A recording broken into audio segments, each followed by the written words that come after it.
Oh my goodness, oh my goodness, oh my goodness, guys. It's been so long. And the ladies are fighting. The ladies are fighting. This interwebs is out of control. We got like Rich Lux, we got James Charles, we got Paige Christie, also known as Petty Paige. Oh my God, it's crazy in these pots, and all these TikTok influencers are going broke, and TikTok is garbage. It's trash. It's finally yesterday's news. Oh my gosh. Y'all, don't be crazy. Don't be like these idiots. Don't be believing all these story times. Just don't do it. It's not worth it. You're just wasting your time, your sweet, glorious time. All right. We're going to have to get into it. Where do we start? Oh, okay. We'll start right here. They said you can't talk like that and be Christian. Honey, God knows my heart. I'm from the south side of the kingdom. Jesus flipped tables for weird ass behavior too. They said you can't talk like that and be saved. Baby, God knows the heart that he made. I pray hard, but I don't play fair. Go play with your mama, don't play over here. South side of the kingdom, crown still on. Bible in my hand with my boots laid strong. I love Jesus, but I ain't soft. Try me if you want to get your feelings knocked off.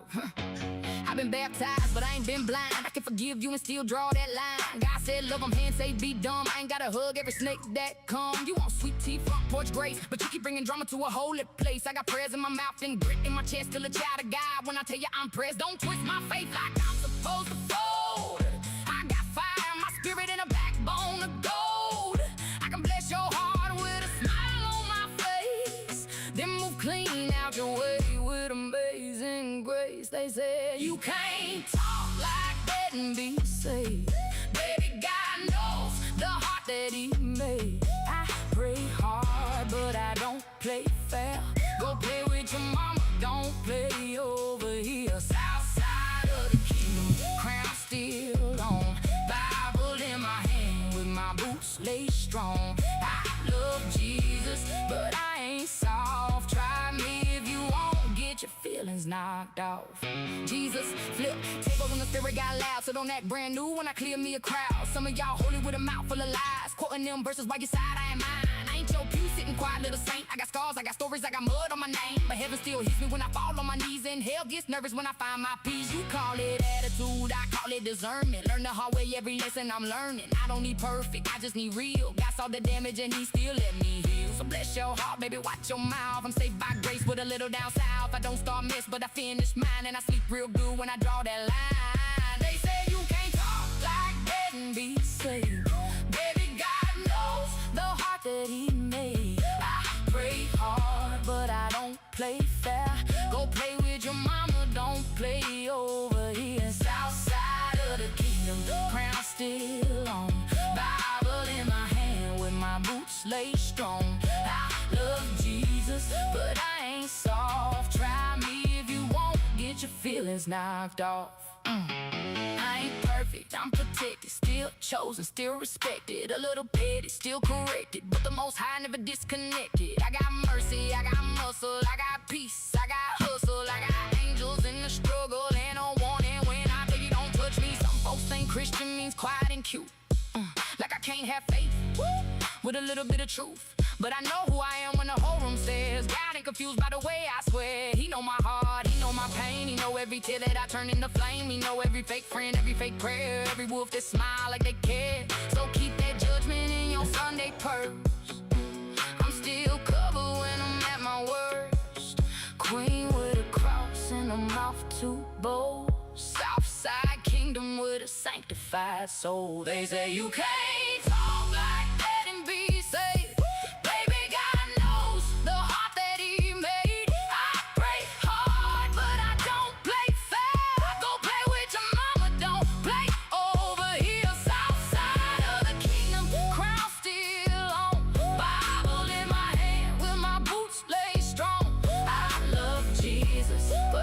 ain't soft. Try me if you won't get your feelings knocked off. God knows my heart.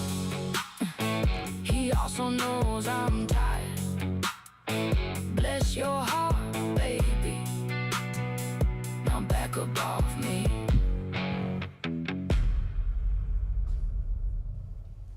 Welcome, welcome, welcome, welcome. I'm not expecting a lot of people to be here, maybe pop in and out and say hello. That's why I wanted to do it live. Two reasons. One, I haven't been live for a minute, so I need to freshen up on using all my stuffs. And then two, I'm gonna start doing more pre-recorded content. I've told you guys about this before, but that's coming up. So, because I got to take another trip. And so let me go ahead and run my normal intro, because I'm probably going to have to eventually edit that song out. How y'all been? As you come in, say hello, say hi, say what's up, what's up.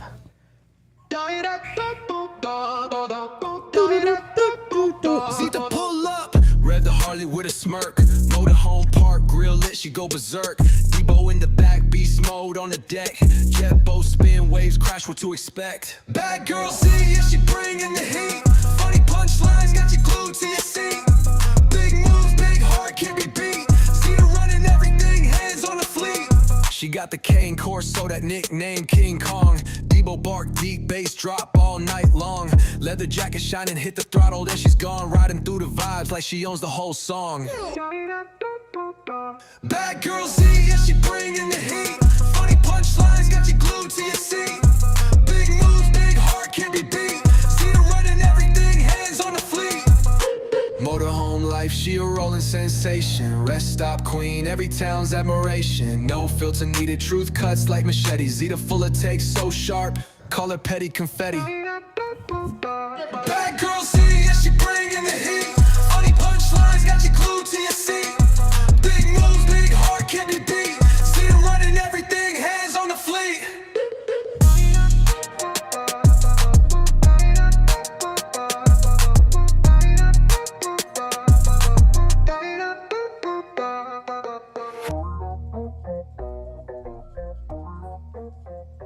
Motorhome life, she a rolling sensation. Rest stop queen, every town's admiration. No filter needed, truth cuts like machetes. Zita full of takes, so sharp, call it petty confetti. Bad girl see, yeah, she bringing the heat. Funny punchlines, got you glued to your seat. Big moves, big heart, can't be beat. See her running everything, hands on the fleet.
Welcome back, my beautiful people.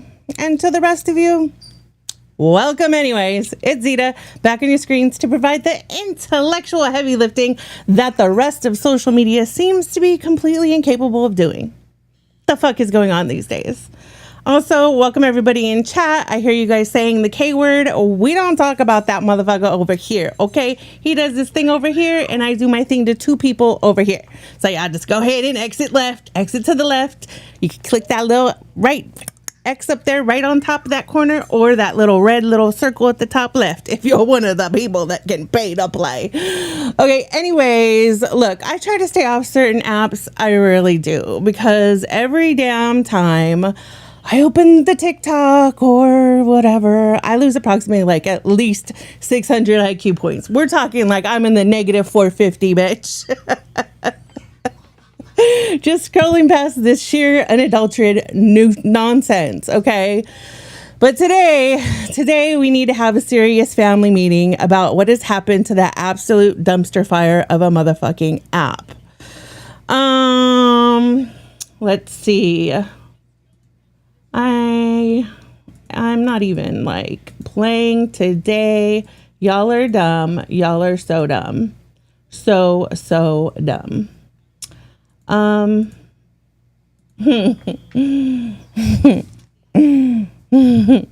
Should I pop off? Should I pop the fuck off? Should I pop the fuck off?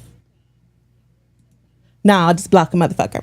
Okay, anyways, today we need to have a serious family fucking meeting, okay? All two of us, about what's happened to the absolute dumpster fire of an app. Because TikTok isn't just broken, it is officially fucking rotted from the inside out. And if you haven't noticed, well, that's why you have me to explain it to you. So we have a lot of shit going on. We can get to like the TikTok shit pretty soon. We're going to get into some of these story times. It's fucking crazy, dude. These people, first of all, have y'all noticed a lot of the top influencers on the TikTok are going fucking broke, for one. And then we have people who are just, they've always done their sneaky little ads, but it's getting crazy, dude. We're talking about spicy gummies being the constant of these people's channels, and they go through like 5 or 6 fake divorces, fake fiancés, fake whatever, to justify why these women need these gummies to do the grown folks business, to do the good, okay? Like, it's out of control right now. I cannot even handle it. So let's start with the fact that TikTok is no longer a video platform. It's like 24/7 infomercial, like hosted by people who look like they haven't slept since motherfucking last Tuesday, okay? Like, remember when people used to post videos because they actually had a thought or like a talent? Remember when trends were fun? Gone. All erased from history.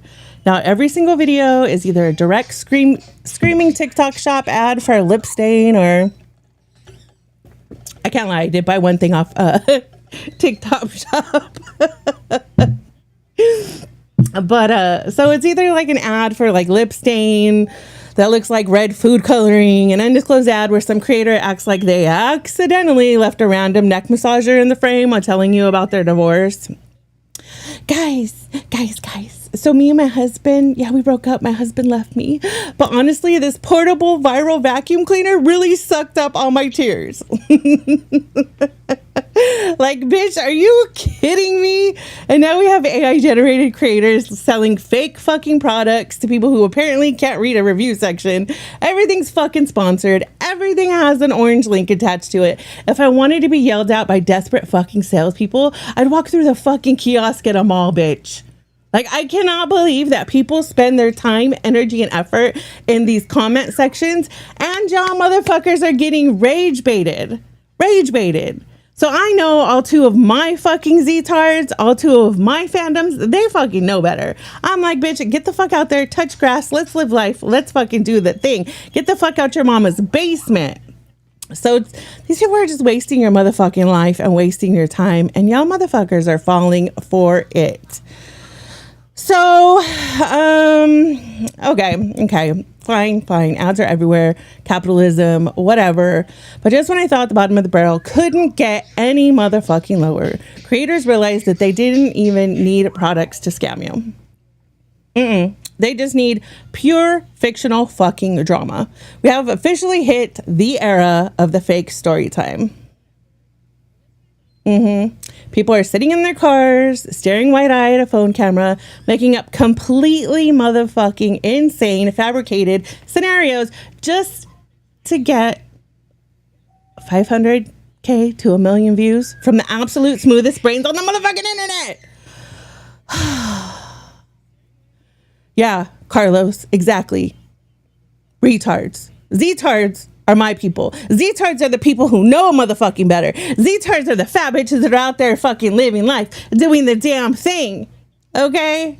Retards are these motherfuckers who are getting rage baited and spending time in these comment sections. What do I always say? Time is the most valuable asset we fucking have. Don't waste it on people. Don't waste it on fucking things. Waste it on your investing into yourself, because that's who you're stuck with for the rest of your life, your family, your friends, the people you know in real life, because that's an investment. It's not a waste.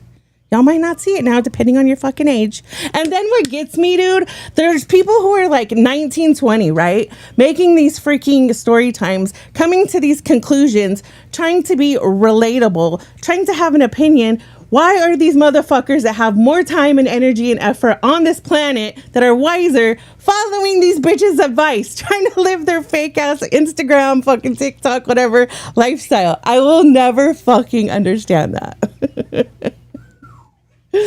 So anyways, back to the story times. Motherfucker, didn't I time you out? Why are you back? Get lost, motherfucker. No, I don't want you to call in, okay? I thought I hit him on the channel. How the fuck is he still getting back? Story time. Okay, so let's talk about the story types. So for instance, it'll be like story time on how my mother-in-law secretly replaced my wedding dress with a potato sack and adopted my husband.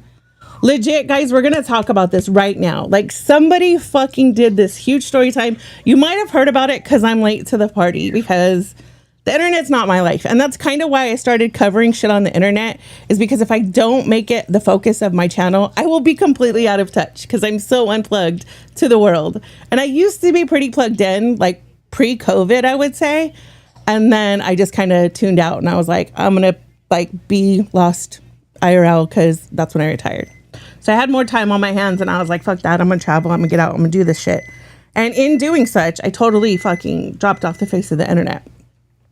So anyhow, you'll have that shit, like, you know, like my mom sold my husband or whatever the fuck. And then you look in the comments and there are thousands and thousands and thousands and thousands of people going, oh my God, babe, call the police, girly pop.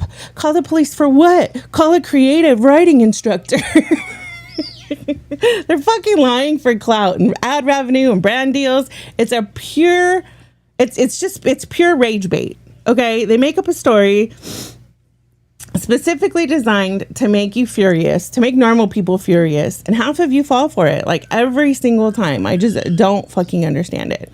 So let's touch grass and stop idolizing posers. Yeah? Can we do that? Can we fucking do that? So this brings me to the saddest part of this whole ecosystem. It's you guys. It's you guys who are on the internet who, I get it. Like, not everybody can get outside. Not everybody can travel. Some people are stuck at home being caregivers to their family, to their kids, to whatever. Like, I get it. But when you're online and you're chronically online, we could use that to do like so much good. Like this whole, what's his name? David Burke. I think that's his real last name. But the guy who goes by the moniker D4VD, and he was just off and popping. Also, he has way more money, or he was offered way more money than I thought. Anyways, a lot of us had never heard about him until this whole shit happened. We're going to talk about this in a little bit. And I'll probably do a deep dive like tomorrow or the next day, as that preliminary case just closed and stuff. So, but anyways, how come the people who are chronically online that were following that story didn't fucking do some shit? I mean, you don't have to be a rat, but you could do some shit with the shit that they put online that could have prevented the whole situation. It's crazy. But anyways, I mean, that's like, I mean, again, it's the whole ecosystem that sucks, but it's not you guys. It's not like my core following, my two people that are true and blue to me. You guys have fucking taste, obviously. But the general public, the young adults on that app, I'm begging a lot of you, step outside, lay your bare hands on some actual living lawn grass. I just can't take it. Like, the level of gullibility is just staggering. You have 20-year-olds admiring these clout-chasing posers like they're revolutionary figures. That's a lot of the reason why I have got myself in trouble by popping up on somebody's fucking panel to call out their fucking lies. Because people are lying, making up these fake fucking lives for people who are in their 20s to freaking look up to just to get clout, just to get followers. Like, you're sitting there taking life advice, relationship advice, financial tips from someone whose entire lifestyle is funded by lying about a fake breakup and selling $4 plastic ice trays. It's fucking embarrassing. You look naive, you look inexperienced, and frankly, you're making it way too easy for these influencers to milk you for watch time. For real, for real. Hey Jay, welcome guys, welcome. How are y'all doing? Thanks guys, thanks for the help in the chat. Appreciate y'all, I really do. So yeah, the moral of the story, just stop letting people with ring lights treat you like an easy fucking payday. If a story sounds like a bad TV soap opera, it's fake. If a video ends with link in bio, you're being sold something. And if you ever need a reality check on who is actually making sense on this internet, well, you know where to find me, bitch. You know where to find me. All right, so let's go ahead and we're going to get into this story. We're going to get into a few stories. This one's kind of long. It's kind of long, but it's so worth it. It is so worth it. So I asked guys to stay with me. We'll have a long stream. You guys can pop in and out. Well, I'll give you all a break and I'll go take a break. I don't like to be sitting here too long. You know, I got to get up and stretch my old ass bones. I cannot speak today. I think I'm dehydrated. All right. So let's see what we got. We're going to talk about a relationship. And I want you guys to pay attention to how the story... Can you guys hear my dog? He's like licking himself. Why are you being loud, sir? I'm surprised he's even in here. I'll get your camera set up in a minute, sir. But I pay attention to how this whole long series... It's only 5 videos for the story time. Which has a playlist, of course.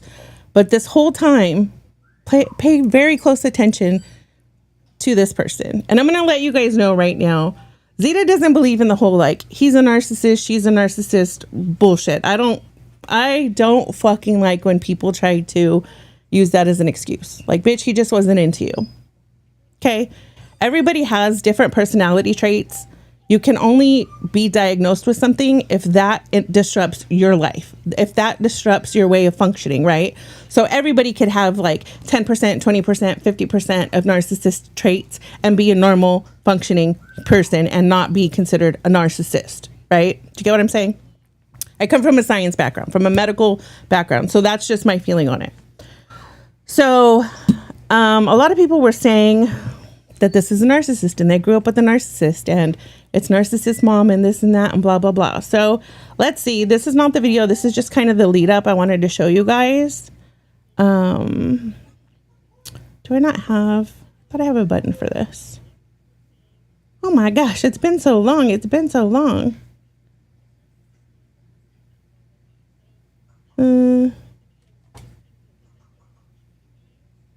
That's different. That's different. Oh, here it is. I did have a button for it.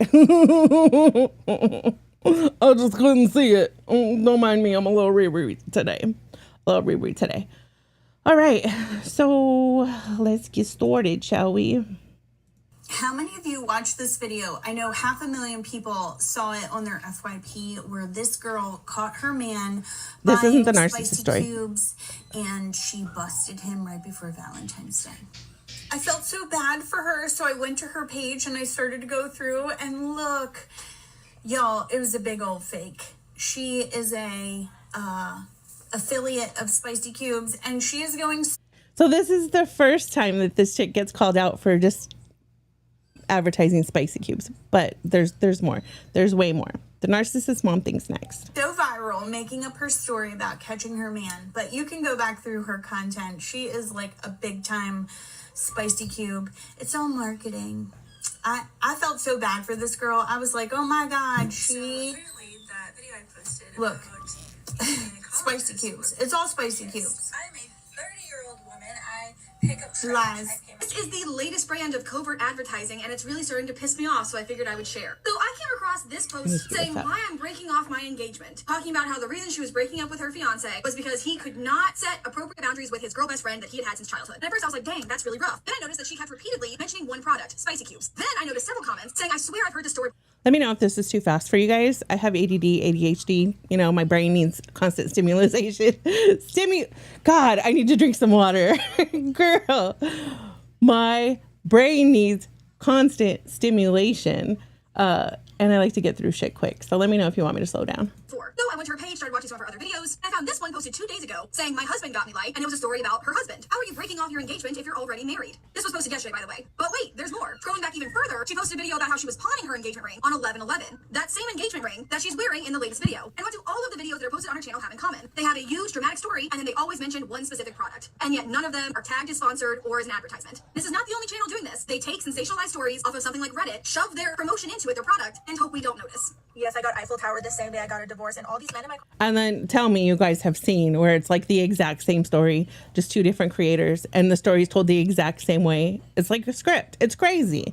It's like, are they reading the same post off of Reddit, or is the company actually sending a script and being like, hey, you got to do this? But these scripts aren't even like real. Like normally when you work with an ad or a sponsor or whatever, they do tell you what to cover and how to cover it, and they approve it.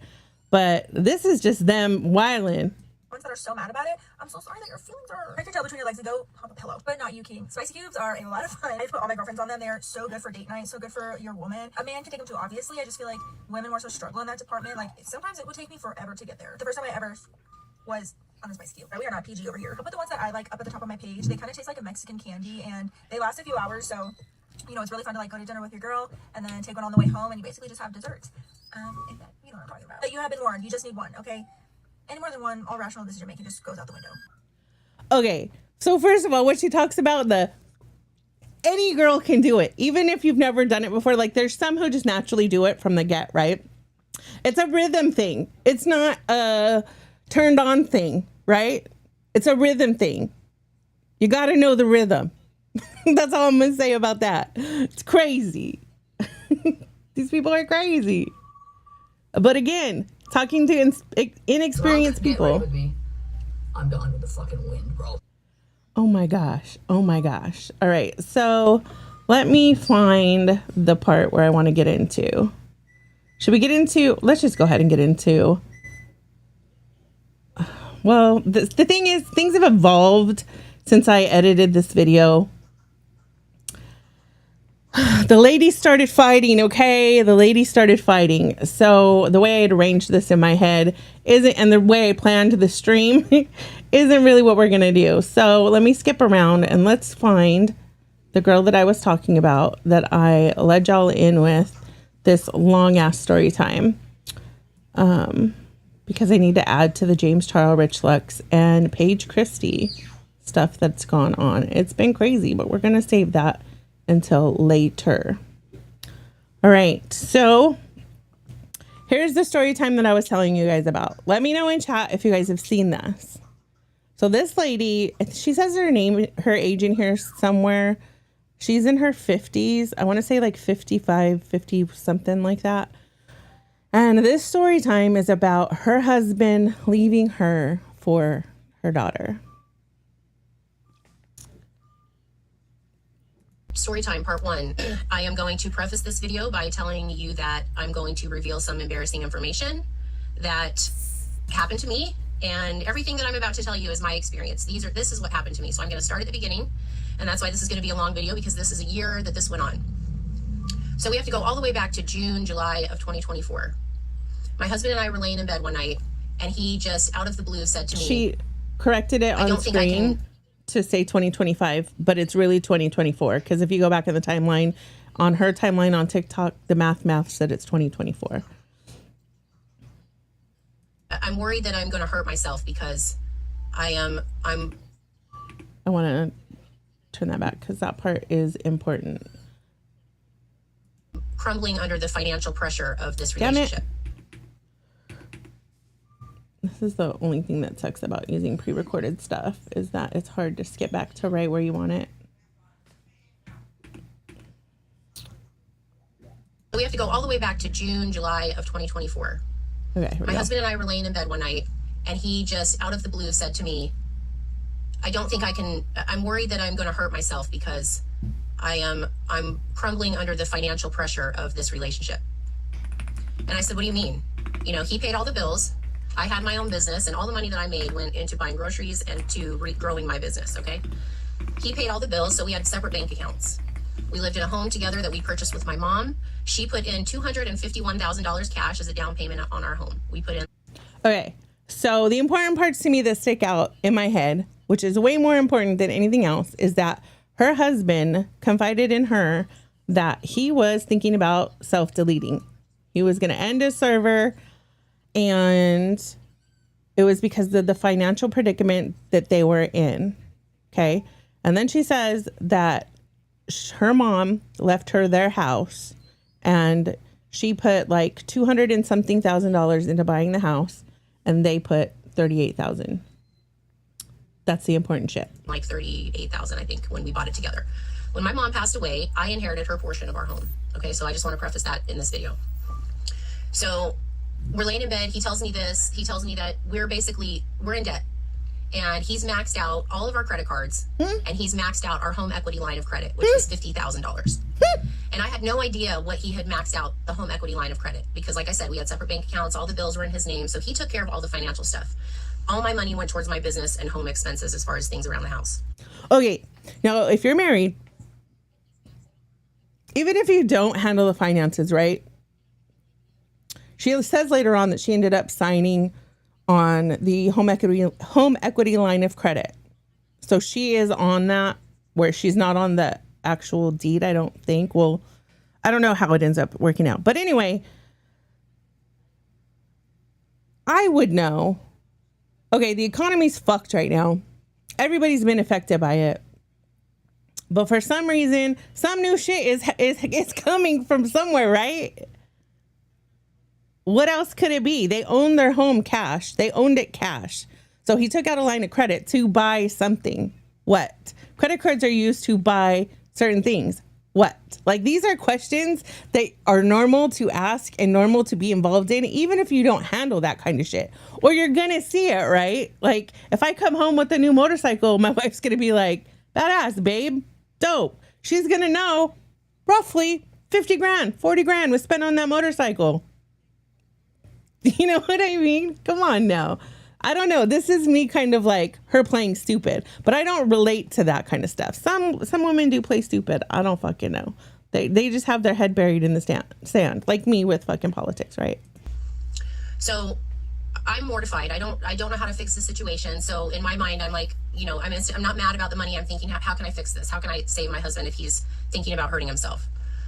So fast forward to August, and I get a phone call from my daughter, and she asks me if I'll fly out to Virginia. We were living in Idaho at the time. If I would fly out to Virginia to help paint her house. She had acquired a home from her dad when he passed away, and it got picked up on a television show.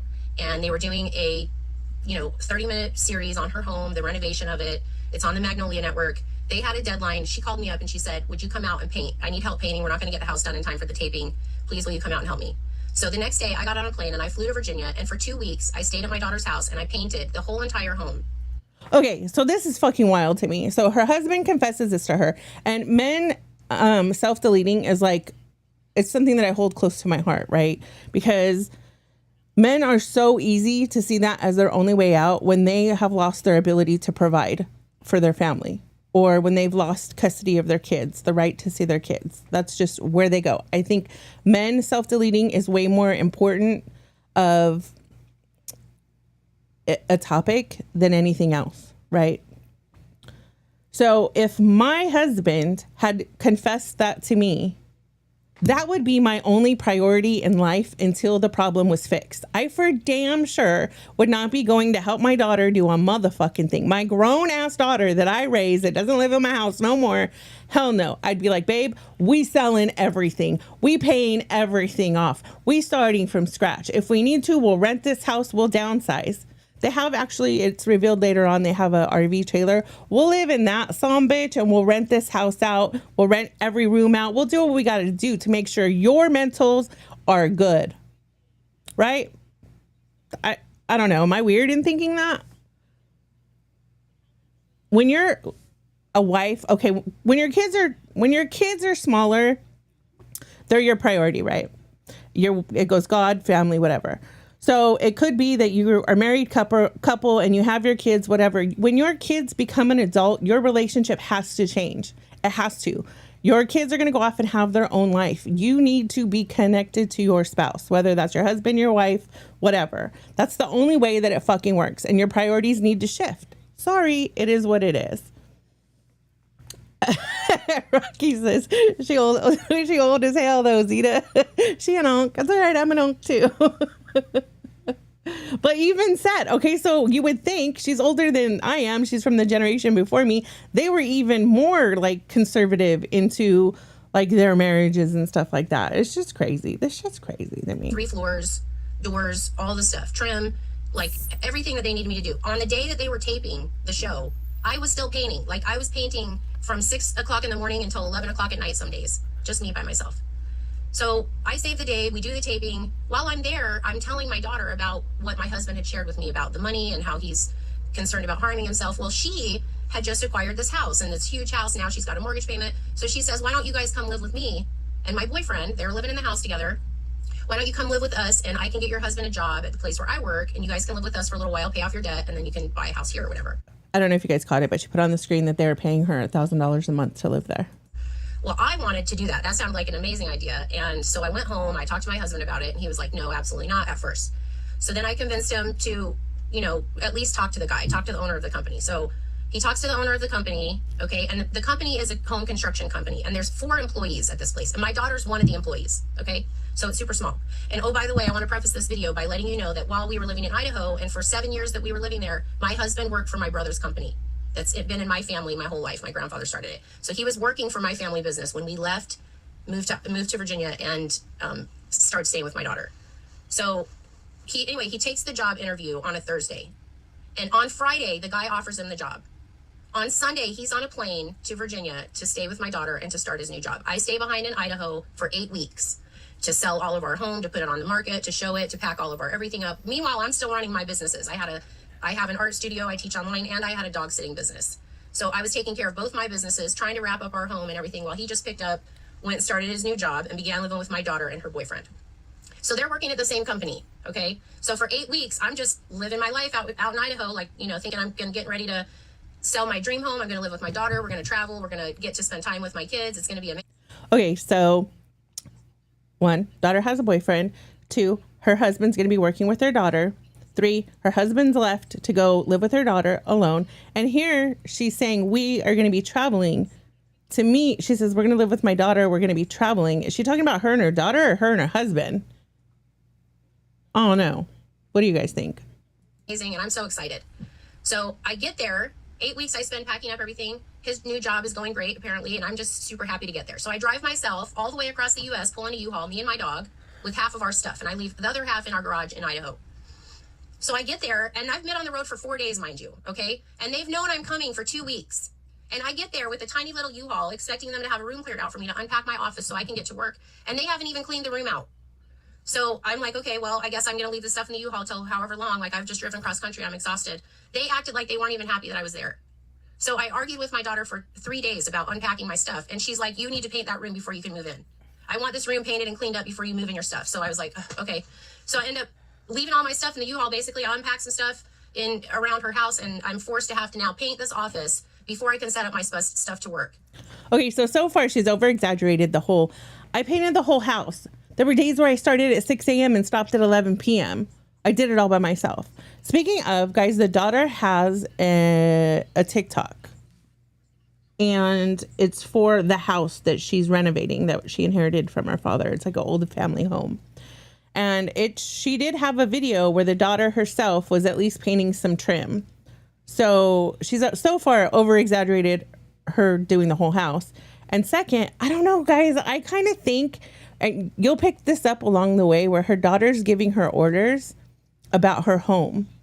And it's like, it almost feels like her daughter is getting her back for all the shit that she could have done as a mom. You know, as far as being like, clean my kitchen this way, do it this way, use this chemical on this. That's what I'm getting from it, is her daughter being petty and being like, bitch, remember all that shit you did to me when I was a teenager? Here you go. That's what I get. I don't think it has anything to do with anybody sleeping with anybody. I think her daughter's just fucking a product of her generation, entitled as fuck. I don't think she was parented as a parent. It seems to me like this is just the vibes that I'm getting just from being a people person, that her mom was one of those like friend moms kind of thing, and then tried to be super strict when it came to her home. No? What are you guys getting? Well, right out of the gate, things are weird. I'm being given the silent treatment. I can tell there's like this hostility from my daughter towards me. She's upset that I'm smoking cannabis, which is ridiculous because she smokes it and so does her boyfriend. The few times that she would... Why is she throwing him under the bus, though? Okay, so you like a little 20-twin. She could have been like, so my daughter's giving me shit for, you know, a little gardening. She didn't need to throw out that her daughter does it and her daughter's boyfriend does it. Like, what if they have jobs where they can't freaking do it? You know what I mean? That's crazy.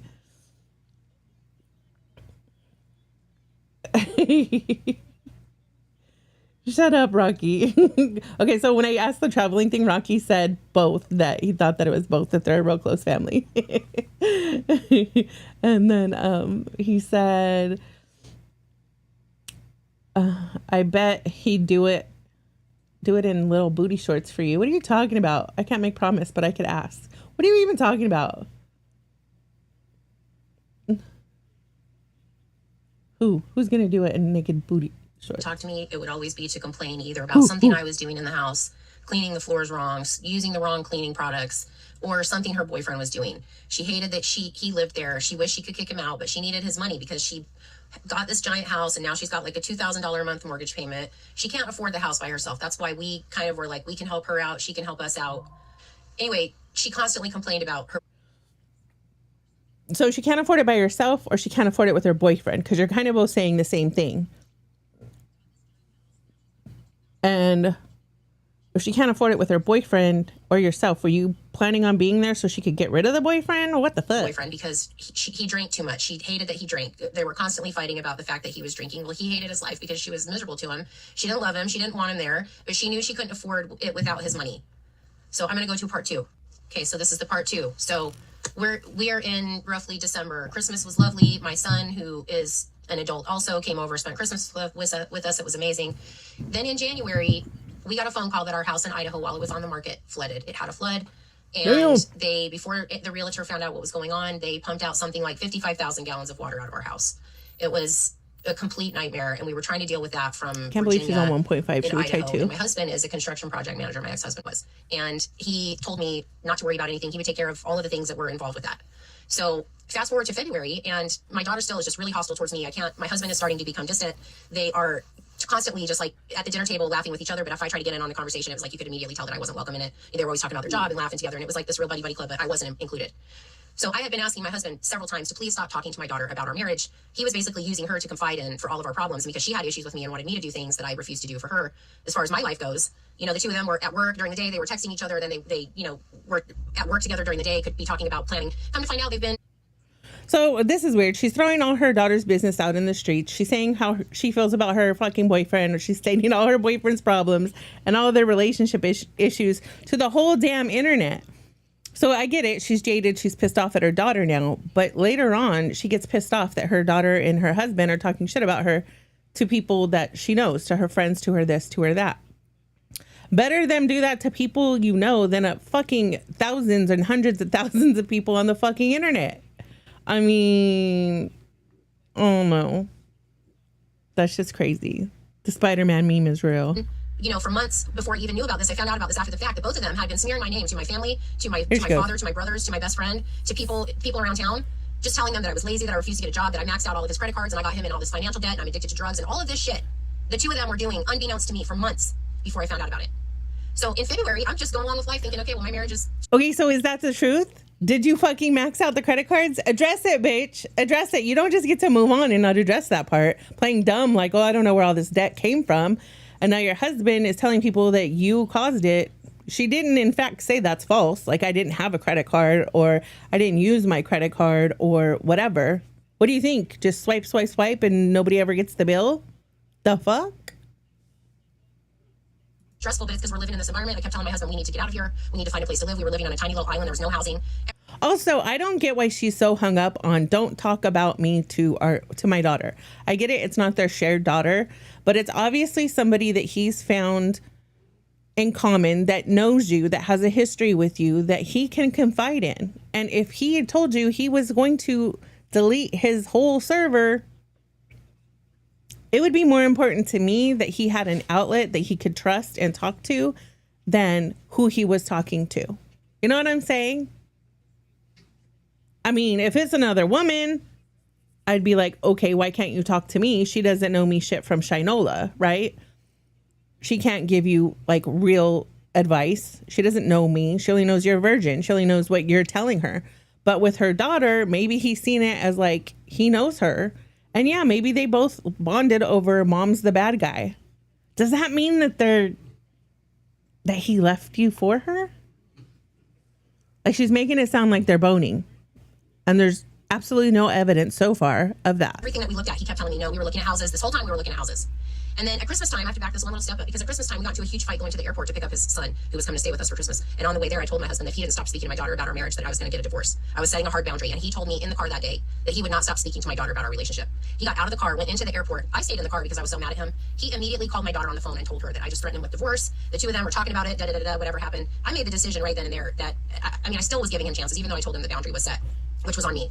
So of course this behavior is going to continue. So February rolls around. So I gave him a boundary, but not really. And there are some people that if you say the D word, regardless of the situation, regardless of the context, regardless, if that word comes out of your mouth, they're gone. Especially people with like detachment issues or abandonment issues or whatever. If they trusted you enough to marry you and you throw the D word out, go.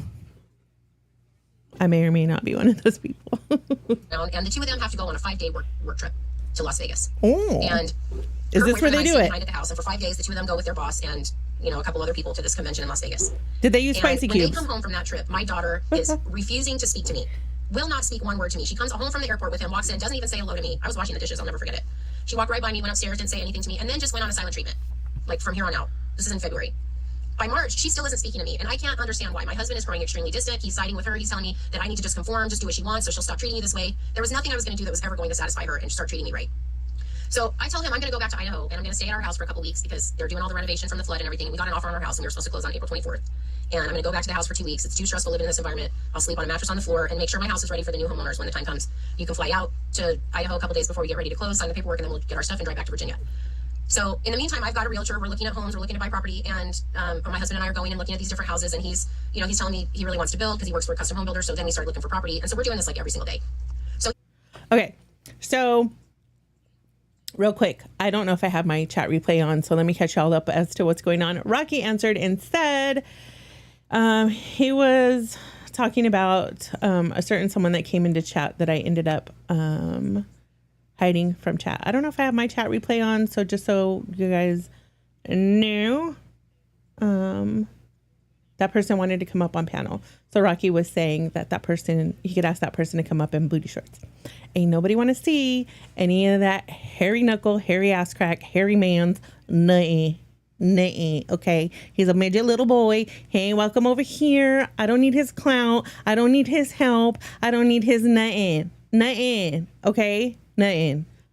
I was too motherfucking good to that crowd. When shit went down, I should have packed my shit up and I should have fucking left. But I'm a nice person. I'm a giving person. And I said, tough it up. Tough it up, Zita. Tough it up, Zita. And it kicked me in the ass over and over and over and over and over again. Okay. We're done.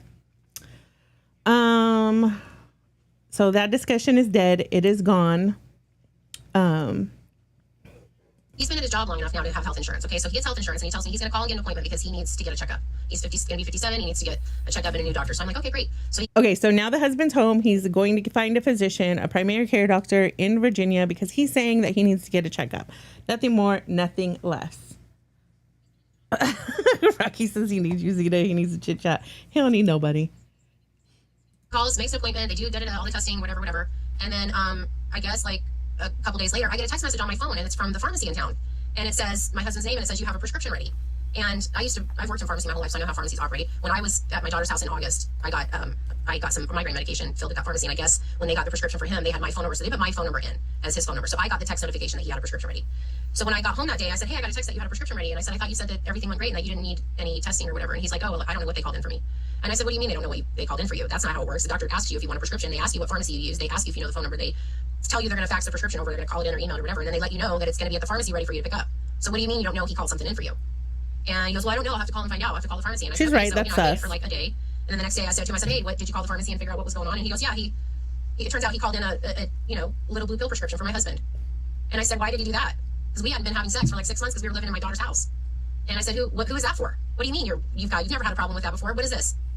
And First of all, how come you ain't having the good goods because you're living in your daughter's house? I don't care where I live, okay? A bitch has needs. And especially if you're with a man's has needs. That's what keeps them happy. That's what keeps them confident. That's what keeps them faithful. That's what keeps them happy. That's what keeps them stress-free. And that's what keeps them from wanting to delete their Minecraft server, okay? Endorphins, bitch. Endorphins. 6 months? I would have been the one making that doctor's appointment. The fuck? he goes, oh, well, I mean, I did ask for it because I just got it. I got it to make me feel better. I said, to make you feel better with who? Because you're not sleeping with me. So who is the Even if it's not a with, like, why are you so jealous? Why are you so insecure, bitch?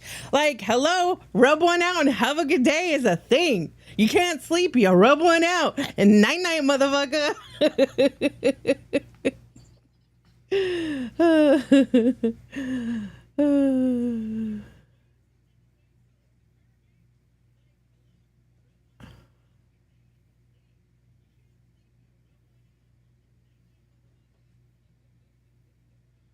What are you talking about? Who are you, Rocky? Whose sock is this? Somebody fill me in. Get in my DMs. I don't get the Red Bull reference. prescription for? Husband?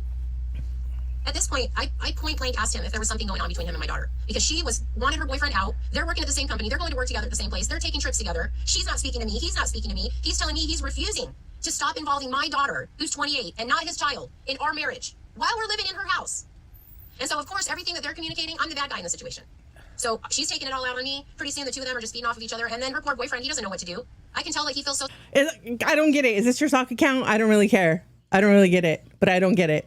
Either the Red Bull joke was fucking a fucking dad joke that didn't land.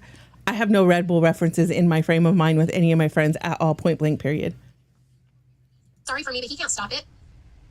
So it's like all these miserable people living in this house, you know. So I'm like, I gotta get out of here. I gotta get out of here. Now this is gonna go to a part 3. All right, so here we go with part 3. So at this point, it's March, and I'm ready to bounce. I've got to get We're out on of this part 3 of 5, guys. I'm gonna go back to my house and make sure everything is copacetic. Part 3 of 5. Okay, TikTok's about 10 minutes max. Her husband left her for her daughter. Where are they fucking? How are you making these claims to the whole internet for this fucking story time, for fucking clout, when you have absolutely, positively, absolutely no evidence that they're fucking? With my home and sale of my property.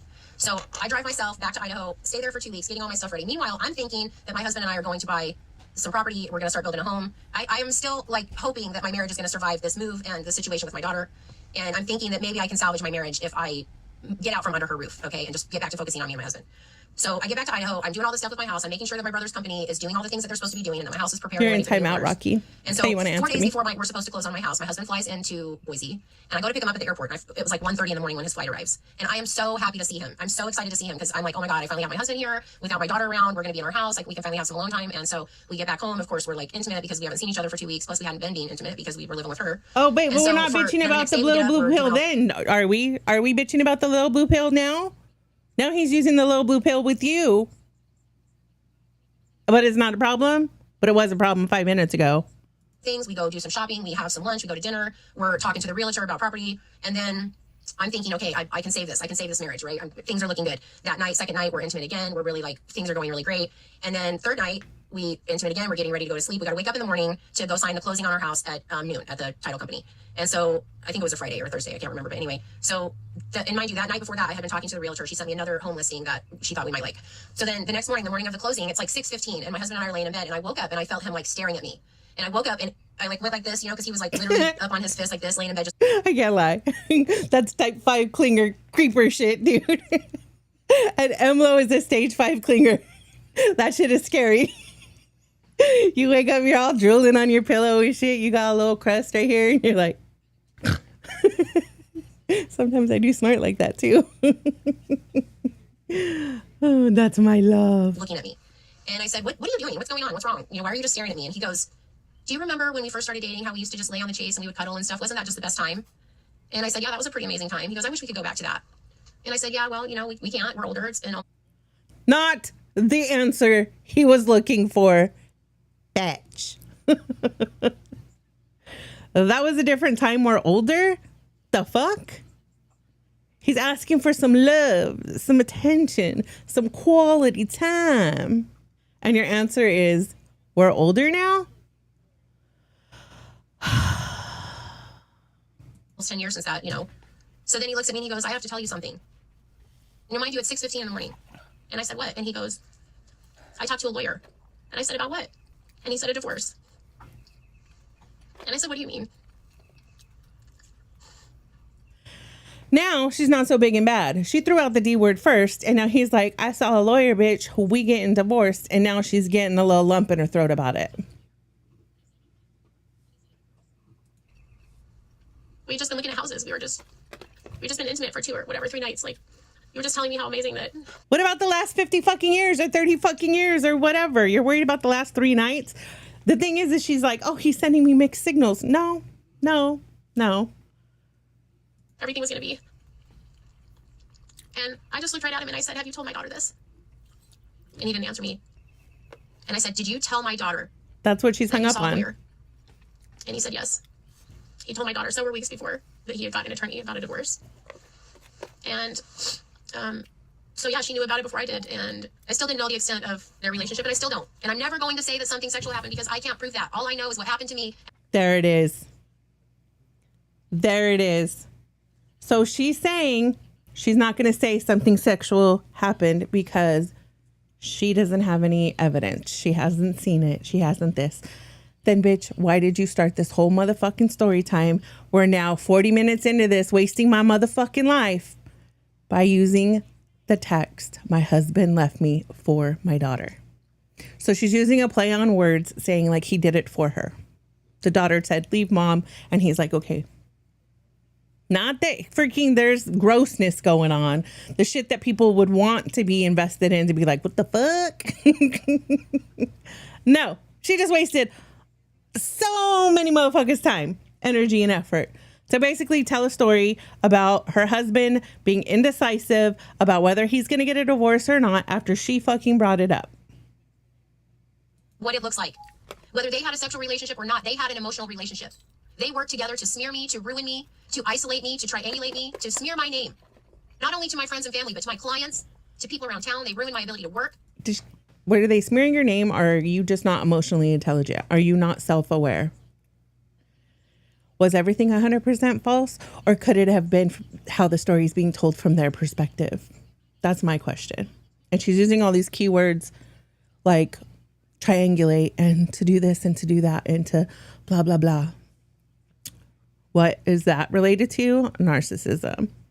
Now, the thing too, like mom-daughter relationships are really fucking rough. And it's because you go from being this baby girl to being a spitting image of your mom usually. And if it's not in looks, it's in like attitude, it's in expectations, it's in personality, it's in how you form and keep relationships or don't.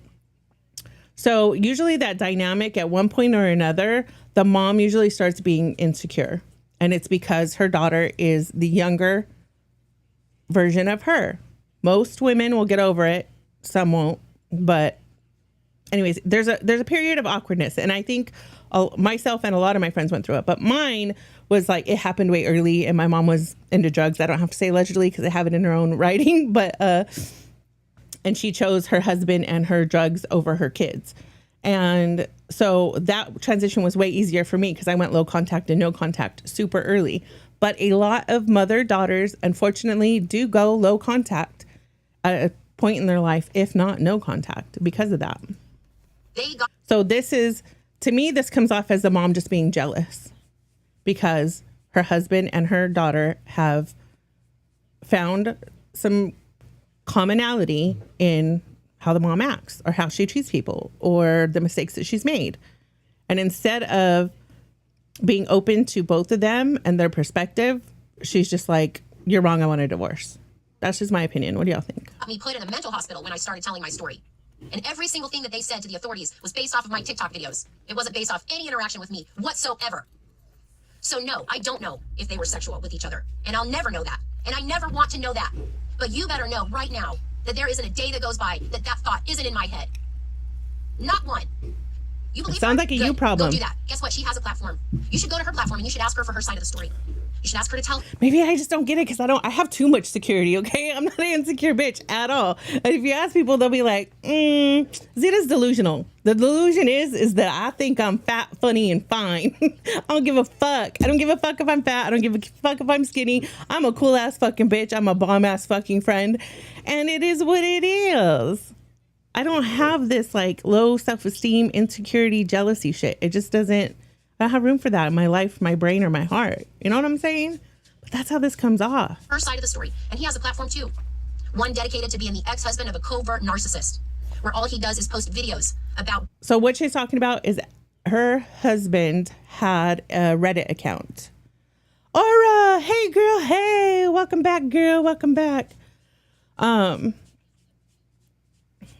one of my Z-tards. Okay, I have two. 2 whole followers. 2 whole cool people. I forgot what I was going to say. Fuck it, ADD. Living with a narcissistic partner. Oh, Reddit.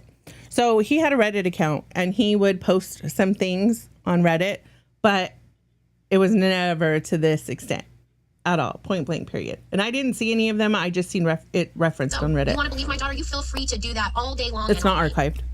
Meanwhile, I'll be over here living my existence because after I woke up with the realization that my husband wants a divorce, I also realized that I have to drive 4 days back to Virginia with this man because I don't have anywhere to live. And all my things, half my things are in Virginia. He apparently had found us an apartment that we were going to move into when we got back there. So I'm in my mind ready to drive back to Virginia to still continue to try to make this marriage work with this man. We get to Nebraska. We're driving separate cars because we had to pull a car and we had a U-Haul and then I had, my truck. I had to drive my truck. So it's back. not 4 hours so we had to with drive this separate, man. thank God, or there's no way I would have survived that. But we get to Nebraska and I had an absolute nervous breakdown because I realized halfway back there that there's no way my marriage is going to survive this. And I pulled over in the gas station and I cried for 4 hours in the parking lot while he sat in the car behind me on his phone. He couldn't even be bothered to come in and talk about it. At least he cared, bitch. I know a lot of motherfucking people that be like, so I'll meet you down the road. We gonna dry up those tears and be a big girl because we got things to do. I gotta be back at work on Monday, Tuesday, Wednesday, whatever. Ain't no time for all this breakdown bullshit. Grow the fuck up. Tell me what was going on, to tell me why he wanted a divorce, to tell me what was going on with my daughter, to tell me why he refused to stop having a relationship with my daughter, to stop communicating with my daughter about me and my marriage, to stop trying to ruin my name with my daughter to my friends and my family. I was still willing to try to make it work with this man. Can you believe this shit? So we get back to Virginia. My daughter was in Louisiana. She'd flown down for her friend's graduation, so she wasn't there the day that we got back. I don't think making it work includes not making him wanting to self-delete his whole entire server a priority. That should have been your number one motherfucking priority. As soon as those words left his motherfucking lips, tell me I'm fucking wrong. Tell me I'm wrong. You can't. You can't. That is your partner. That is your life partner. That is your responsibility. That is your only fucking priority aside from the good Lord himself to fucking be okay. If you're not okay, I'm not okay. We're not okay. Fuck the rest of the world. Let's buckle down. Let's lock in. Let's get fucking through this shit.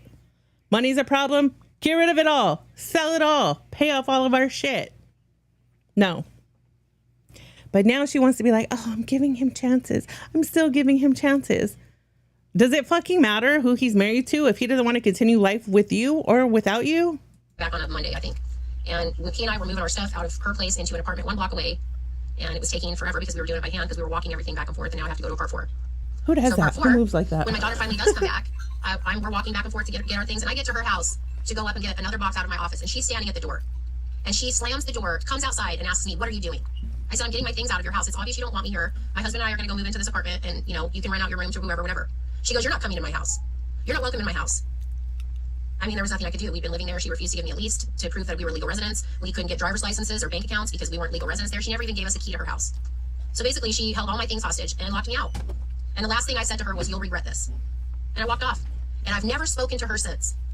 She held all of my things hostage. She told me that the only person who could come in and get my business things, my art supplies, my whole business studio was my husband. He could come in. He could Are you guys hearing that random humming every once in a while? So, you know, on top of him working a full 60-hour week job, now it's his responsibility to take care of my business because she's going to decide what our life looks like. So I go back to the apartment. I'm telling myself we're going to live in this little 900 square foot top invested apartment after we just sold a $500,000 house back in Idaho. This is what's happened. My daughter and my husband have created this giant monster of hate, and neither one of them can get away from it. So 2 days in the apartment with my husband, I said, I'm not doing this anymore. I don't want to be with you anymore. You got an attorney, you saw an attorney, call the attorney and tell them to go ahead and send me the paperwork. We'll split the proceeds of the sale of our house, which we did. The real estate company gave us each half of a check for $155,000 each. Okay. I didn't at that time even know the extent. I found all this out after. At the time when I signed the paperwork and we split the money, I didn't know any of this. I found out so many things about my husband since we split the money that I can't even talk to you guys about. I tell my husband that I'm going to take our little 17-foot camper and our Toyota Tacoma. Both things were in his name, but we were married. 17-foot camper and Toyota Tacoma. Got it. Not moving into the apartment now. So they were still considered marital property. He had a work truck, so he told me I could take the one truck that we had and the camper, and I was going to go live in the camper on a campground because there was no housing to speak of. I still didn't have steady income. You know, we had just moved there. I'm self-employed. Like I couldn't have rented a place if I wanted to financially at that time. So I take the truck and I take the camper and we take it over to the campground. He helps me get it all set up. We both agree that this marriage isn't working. We're going to go our separate ways. It was very amicable. I decided I was going to buy my own truck and trailer because I needed something bigger for me. So I went and did that. I returned his truck and trailer to him with a very nice note. Anyways, I zoomed in on the notes so I could read it to you guys, but it's really not important. It really was just that she left his camper at the storage lot and that, what else was it? It was just pretty basic. Mailing address. With the keys, telling him where his things were parked and that I hope he finds what he's looking for and I wish him the best. And I lived in this camper, the first one, when I started this journey. We're recording it with you guys. It was around my birthday, May 27th. First of all, bitch, don't come for that birth date.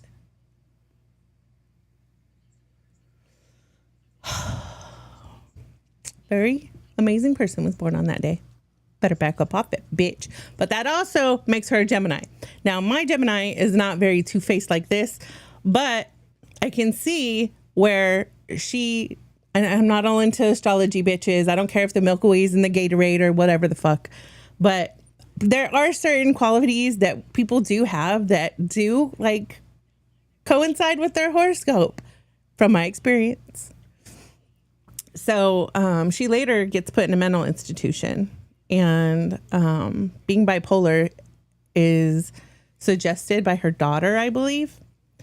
And a lot of people don't understand mental health, like I said in the beginning, because they just want to throw diagnoses on everyone without being an actual physician or a certified therapist and not having any contact time in a clinical setting with the patient. But a lot of people who don't understand psychology could say that somebody who exhibits the personality of a Gemini would be bipolar. Just saying. Still to this day, it's been almost a year. The end of this month will be a year. My daughter has not reached out to me one time, has never spoken to me. In fact, started trolling me and harassing me and stalking me on my TikTok videos, which I have proof of. And okay, you don't get to do that. You don't get to do that. You don't get to be on the internet and tell people who watch your content that they're stalking you. You don't get to do that. That's exactly why the fuck I have the enemies that I have. Okay? If I'm watching your content and I call you out on shit that I've seen in your content and your content only, that doesn't make me or anybody else a stalker. Okay? That's wrong. I don't care who the fuck you are. Now, you can claim harassment on the internet because there are motherfuckers that are crazy that do be harassing you. But it's usually they take it off one platform and they go further and go further and go further. But that whole like stalking shit, Virgos, ooh, aren't Virgos like chaotic, organized chaotic energy? And so I signed up for a wellness retreat in Oregon in July From May to July, I sat in this camper and cried myself to sleep every fucking night. The only Virgo that I know that talked about it a lot was, remember Dink Fam? Fuck, what's his name? Julian from, Jenna Marbles, this man. I'm into the OG YouTubers. That's one of the things that fucking pissed me off about the internet is that how the fuck could cancel culture cancel Jenna fucking Marbles? Like the nicest fucking purest soul on the fucking internet. These motherfucking ignorant motherfucking trolls chronically online, pearl clutching. I'm gonna start calling them anal bead clutching bitches. Cancel Jenna motherfucking Marbles over a fish tank, bitch. Over a fish tank. We lost the best female creator that there ever was over a fish tank. I'm still hurt about it. Oh, Jenna was a Virgo. Oh, that makes sense why I like you, bitch. Because neither one of the two of them reached out to me, which to me, all it did was cement what I was feeling inside. And oh, by the way, the second night or whatever after I was living in the camper, we had an agreement set up with our animals, and I went to return my animals to his apartment. He wasn't home, but he was at my daughter's house. So even though I had moved out, we were getting a divorce. He was still communicating and having a So he's a man's. He's a bachelor now. He's got an old, lonely ass place. You had the fucking pets. He was all by himself. He probably went over there to eat. If I know any man, they're looking for free motherfucking food. They're looking for some dinner in a company. Maybe a drink with some dinner. Most of the time, they want the food. Relationship with her. So I just washed my hands of it and said, well, I guess this is what it's going to be. I'm going to get a divorce. I don't know what's going to happen with them. They're going to do whatever they're going to do. I don't care. I don't want to know about it. I already have bad nightmares and visions in my mind of what I envision went on, but I'll never be able to prove it. Or maybe one day I'll find out. I don't know. So, okay, so Aura had said that Jillian was Aries and Jenna was a Virgo. That's why I said, Aura, that's probably why I like you. I really like Jenna. I thought she was dope as fuck.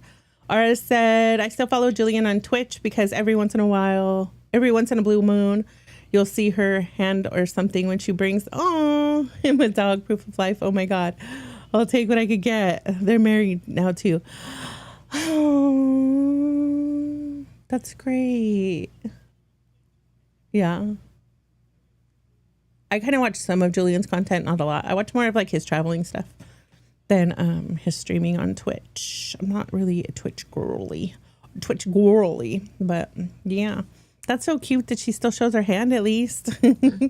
Fast forward to July, and I decided I was going to leave my camper in Virginia, and I was going to drive to Oregon to the wellness retreat, and then I was going to spend the summer going to all the places on my bucket list to try to heal from this. And I did that alone.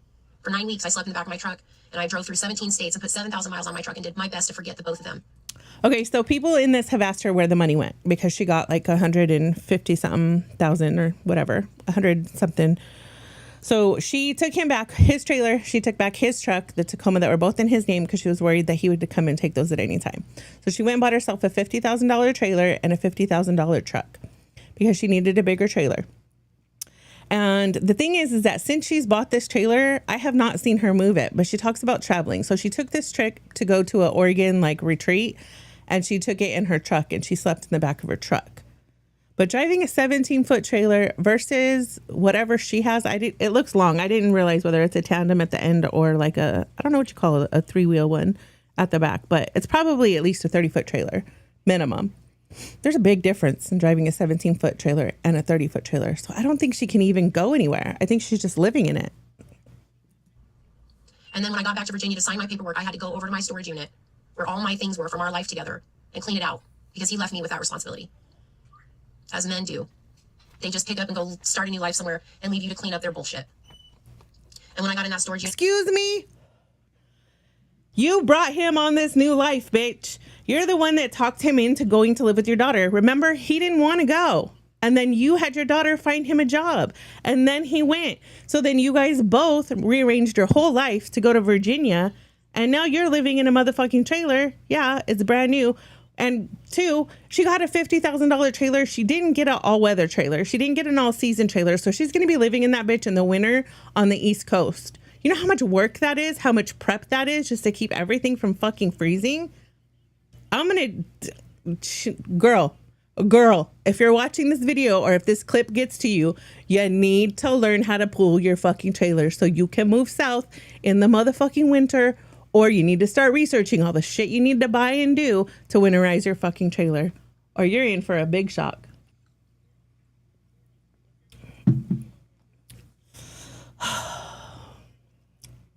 I was so angry when I started looking at all the family pictures, all the years that I wasted on a man who did nothing but lie to me and ruin my relationship with everybody that I care about, including my children. And I destroyed everything in that storage unit. And I recorded it and I made a TikTok video. Which, I gotta say, the bitch made me fucking laugh. She made me fucking proud at the end, okay? Her whole independence, her whole, like, scorned woman arc. I gotta say, I'm a fan. I'm a fan of that bitch, okay? The same shit that got you locked up in the loony bin, I call normal shit. That's the fun kind of crazy. If you piss a woman off, she gonna do some stupid fucking shit, okay? Should she have been put in the loony bin? In my opinion, no. But that's crazy. So yeah, she broke all their pictures and shit, and then she went and dumped glass and stuff in his trailer on his bed because he left his trailer unlocked in the storage lot. And my daughter, believe it or not, was the first one to call the police because she'd been stalking me. You know, they've both been viewing my videos all summer. So she was the first one to call the police, and then he called the police. Not stalking. The police showed up at my camper to tell me that they were arresting me, and but they weren't going to take me to jail because it was a civil matter, not a criminal matter. And the sheriff told me that he urged my husband not to press charges because the case would get thrown out, but he didn't care. He wanted me arrested. So the police showed up at my camper that night at, like, I don't even know what time it was, 9 o'clock or something, and told me that they weren't going to arrest me, that they were going to, that I needed to show up for court, which I said, okay, great. And then I made a TikTok video about how I didn't get arrested. And when I did that, my husband and my daughter decided that it'd be fun to go to the magistrate's office and complain and file a complaint that I'm a danger. Okay. So why are you fucking doing this? You're saying they're stalking you, which they're not. They're watching your content. You know that they're watching your content. So you're gloating. You're like, nothing happened. I got a ticket. I got to go to court. Nah, nah, nah. You're asking for it. You fucked around and you found out. It's wrong. Family members should not be able to red flag you or to have you fucking committed, to have you 5150'd or Baker acted unless you are a harm to yourself or a harm to other people. That's it. Plain and simple. And they have to be able to prove it. And if you have a psych history, for sure. If you have a psych history and you're any of those things, or if you have a psych history and you're gravely disabled, okay. But if you have no psych history, in my opinion, if you are not this is what it's for. If you're not a threat to the health of yourself or the health of others, shouldn't be able to be involuntary committed. And she says she has PTSD from it, which I believe. Talk to anybody who's been in the loony bin. Loony bins are fucking scary. Myself into society and to them, and that they think I need a mental health evaluation. That was at like 10:30 at night. So the next day, it was a Thursday afternoon. I'm sitting in my camper, just minding my own business. At 2 o'clock in the afternoon, I get a knock at the door. It's 2 sheriffs. And they tell me that they're here to take me to the hospital for a mental health evaluation. And that if I don't go with them, I'm going to go to jail. So now I'm close to a part 5, which I can't even believe this, but this is the story, you guys. I mean, and I still have like 8 months to go of shit to tell you after the mental hospital. But this is the last 12 months of my life. I mean, it's going to be a Netflix movie, okay? It just is. So you wish. And that's what I'm saying. Fucking make up a story time. Fucking clickbait the fuck out of it. Waste everybody's motherfucking times for what? Clout and opportunity? Nobody cares enough for a Netflix deal. Promise you. I had a horrific day. And I realized today that I have allowed these 2 people to pull me right back into their games. And they are waiting for me to reveal what I have because they're fucking scared. They are absolutely terrified right now because they don't know what I have, and I'm going to keep it that way.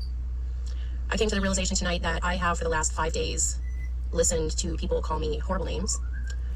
Bad mother, bad wife. I've had people your fault tell me that this is my fault and that I'm crazy and I deserve this. That was bad timing.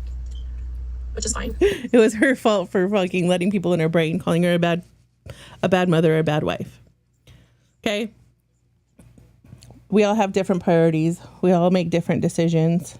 Some people take those vows seriously. Some people live by them. Some people don't.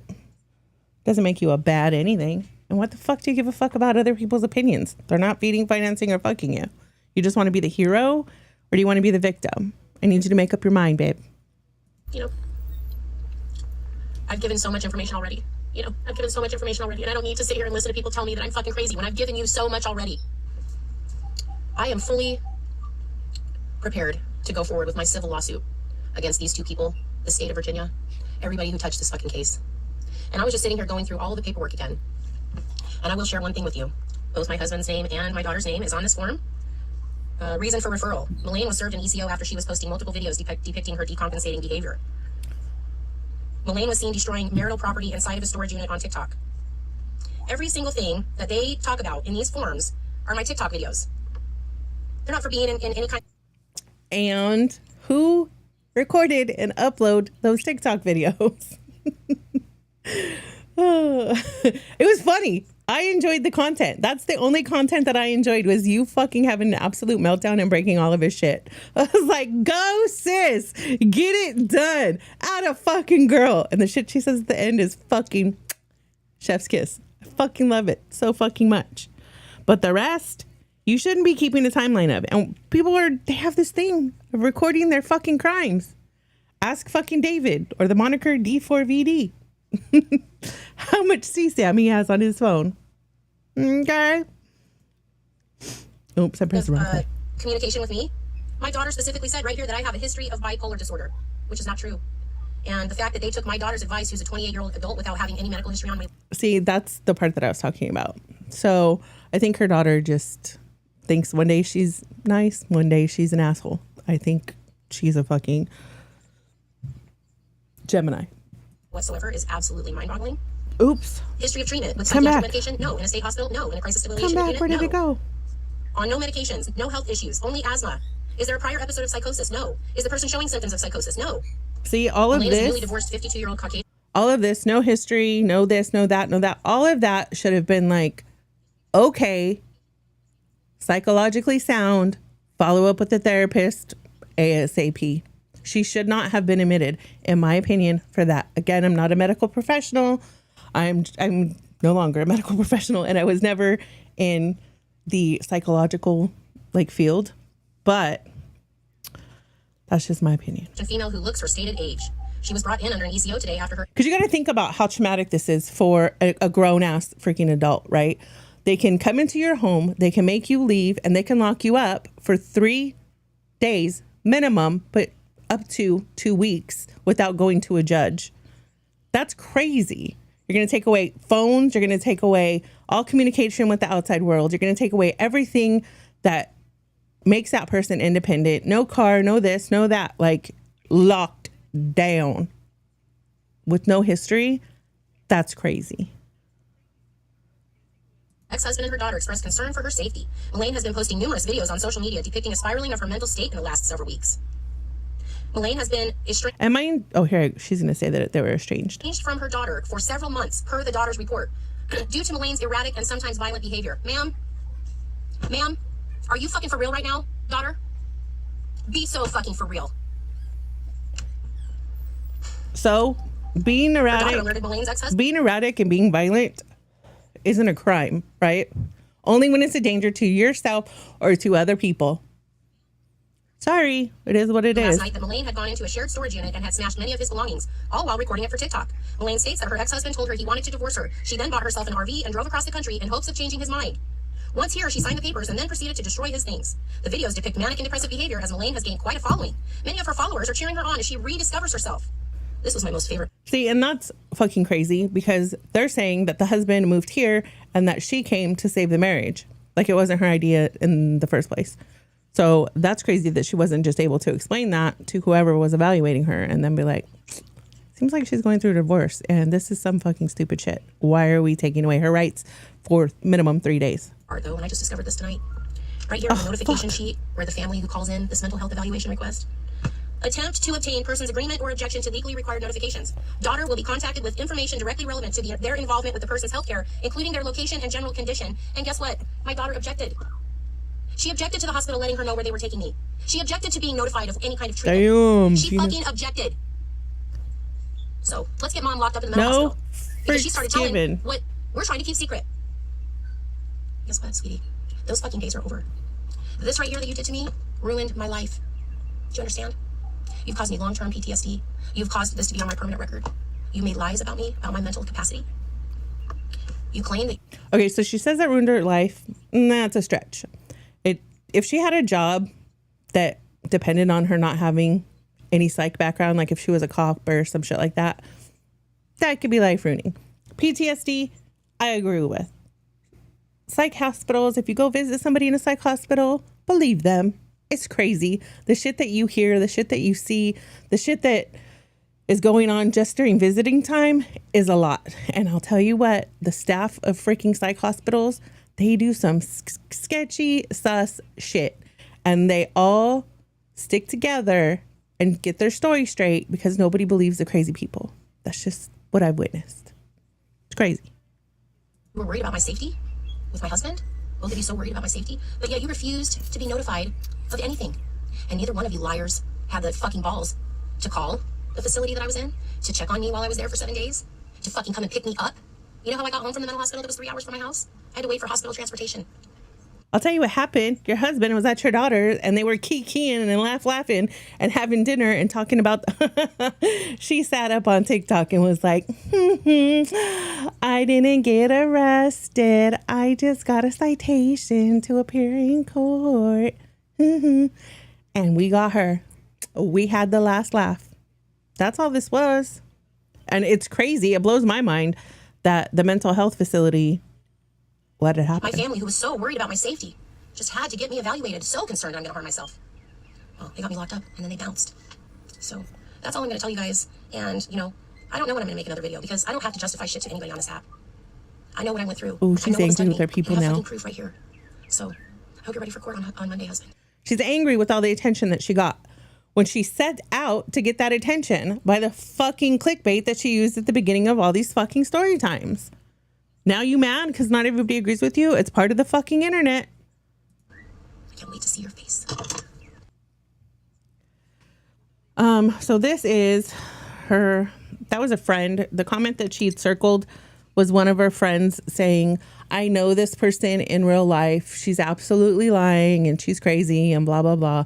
And then the rest of this is like an ode to her daughter. Like, remember how I was like your best friend? Remember how you let me like take care of your kids?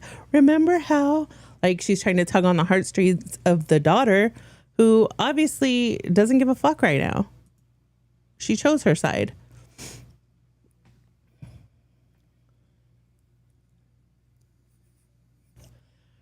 Back when they were BFFs. So I don't get how, I'm gonna let this run through. I think I put it through here twice. I don't get how they were low contact or whatever, and then all of a sudden the daughter's like, oh, come live with me. So these are her name it on TikTok. I'm gonna link everybody that I talk about here in the description, so you guys could go follow them, give them a watch, and you guys can follow up more on this story. She has playlists at the top of her page. And she has like one that's for the arrest in the mental hospital. Then she has the story time. And part 1 is pinned. And then you can go down and see the rest. But let's watch the part where she goes to the storage unit and she gets a little crazy. This is her pulling up to the storage. She said villain era or villain arc in full swing. That's a cool frame with their wedding song. Look at her prison style beating that shit. A lock on a freaking belt. I think she might have a little gangster in her. I mean, who hasn't done this? Who hasn't done this, bitch? I can't raise my hand. I've broken some shit. I've rage quit a relationship or 7. I'll tell you what, even one of my kids' dads, we had a business together. I was a teenager. Okay. Like I said before, I was a teen mom. And I had my baby. When I met my son's father, he had a retail store and he was all into rugs. And so I took over the business and I had my baby and I was raising my baby, taking him to work and all that good stuff. And we moved locations because he had a business partner at the time. And the business partner was doing some shady financial shit. So the sheriff came in and was like, we need to collect all sales for the business partner's back taxes or whatever the fuck he did, or fines or whatever it was. So we ended up splitting off and going to a new location. And all that we could do was find a place that was close to my house that was more convenient for me. And I'd already kind of thought about leaving him at this point. But anyway, I had invested some money into redoing the building. And in redoing the building, I put all new front windows in, which are expensive, right? He was physically, he got physical. We'll just put it that way. And I got pissed and I was leaving him for the fucking last time. And he would not give me my money back, which I knew he had made because I run the business. He would not cut me a check for the money that I had put into the building, where the business could completely afford it. I told him 3 times. I said, Zita normally only says stuff once, maybe twice if you're not listening. I told him the last time, if you do not pay me back for my windows will be leaving with me tonight. You have until 8 p.m. 8:05 p.m. Guess who was in front of the store with a motherfucking crowbar? Me. Where did those windows go? With me. Did I pop them out from the frames? Nah, bitch. I just broke every single one. I didn't give a fuck. If you don't want to pay me for my windows, you're going to pay for some windows somehow. Fuck that. You ain't using me, bitch. I'd rather be out the money and out the windows than for you to have a comeuppance off of me, bitch. Especially when you want to put your hands on me. The cop showed up. Did you break out the windows of this so-and-so store? I said, I sure did. Here's my receipt. Here's my receipt. Here's my receipt. Bought and paid for by me. Here's the messages that I sent him to repay me and by the deadline. I didn't get put in the freaking loony bin. I was a bitch taking shit back that belonged to me. We like to break shit.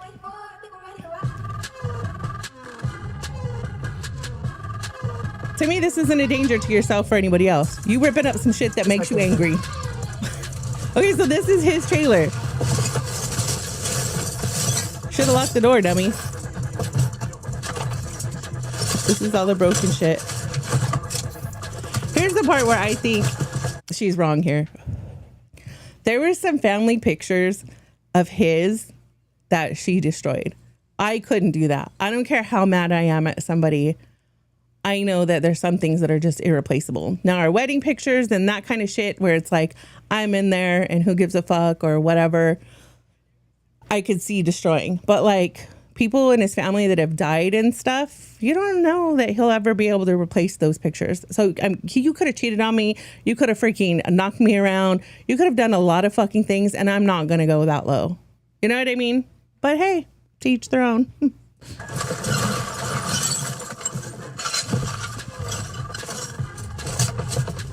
Glass in the bed.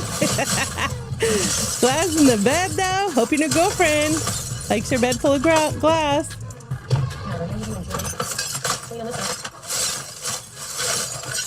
Hoping your new girlfriend likes sleeping on that glass-filled mattress. Have a life you deserve. Damn, it feels good to be a gangster. Definitely heard that ass when talking about it have. I gotta put this in normal speed so we could get that. We could get that freaking tagline, that chef's kiss tagline. Let's see.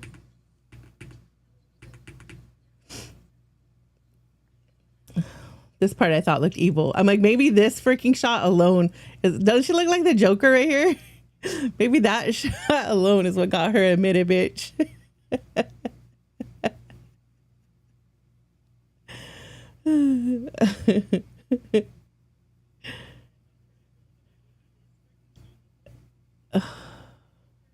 She's lost a lot of weight here. Ladies, if you're stressed, make yourself eat. I know it's hard, but you got to. Emma's like that too. When she stresses out, she doesn't eat. That's no good. It's no good. Sorry, it's going to take me a minute. Whenever I edit fucking videos, it's hard to go to the right space. Okay, are you guys ready? Are you guys ready? That makes this all fucking worth it for me. Tell me if you can relate. Damn, it feels good to be a gangster.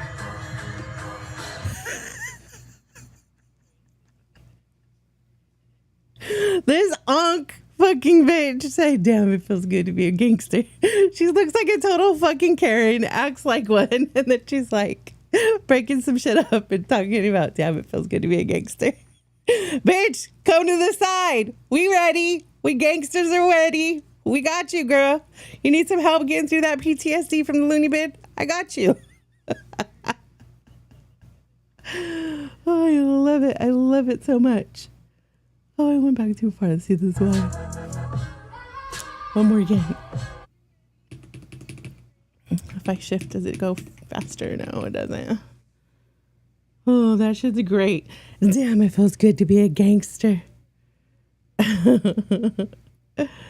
Oh, that's some prison shit right there. I tell you what.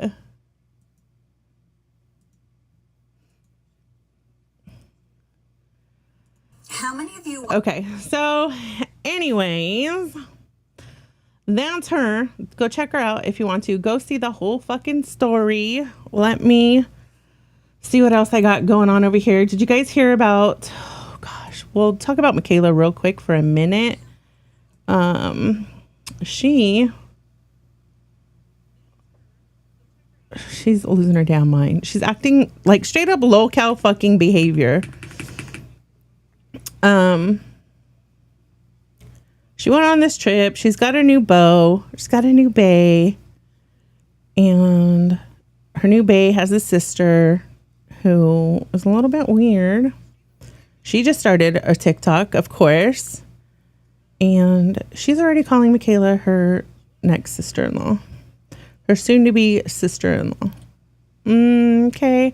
This bitch ain't even done with her divorce yet. And she's already trying to claim her. She's trying to get that bag for her brother.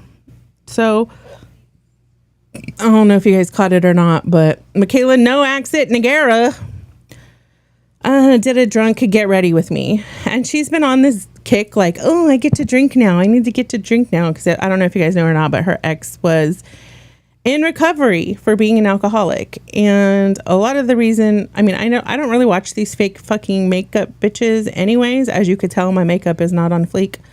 But she's been saying all this shit. And I remember back when he very first got out of rehab, she was streaming and had a drink in her hand. And I was like, ooh, that's not a good look. Anybody who's fresh out of rehab, I don't care what they say. I don't care. They're just trying to be cool. They don't want to ruin the vibe. They don't want to ruin the party. But in your home, that should at least be a safe space. You know what I'm saying? To where nobody's drinking around you. And it is what it is. Until you have some good time under your belt. You know what I'm saying? It's a little bit much. So I think she's faking this whole fucking bullshit about being drunk. And you can see as this video goes on that she is drunk 1 minute and then the second her friends are around, she's sober. And the timeline for this video, she says they started getting ready at like 3 and it's like close to 5 now. And she's just all automatically sober. All right. I keep forgetting where that button is. I should change it to look like my other ones. I just wasn't sure if I was going to keep this scene or not. Let me move this. Okay. There we go. So here's her drunk get ready with me. Get ready with me. I'm done with the fucking wind, bro. Back. I gotta go to the park. It's the only time she has an accent. I don't know if I've ever done a drunk get ready with me before. So.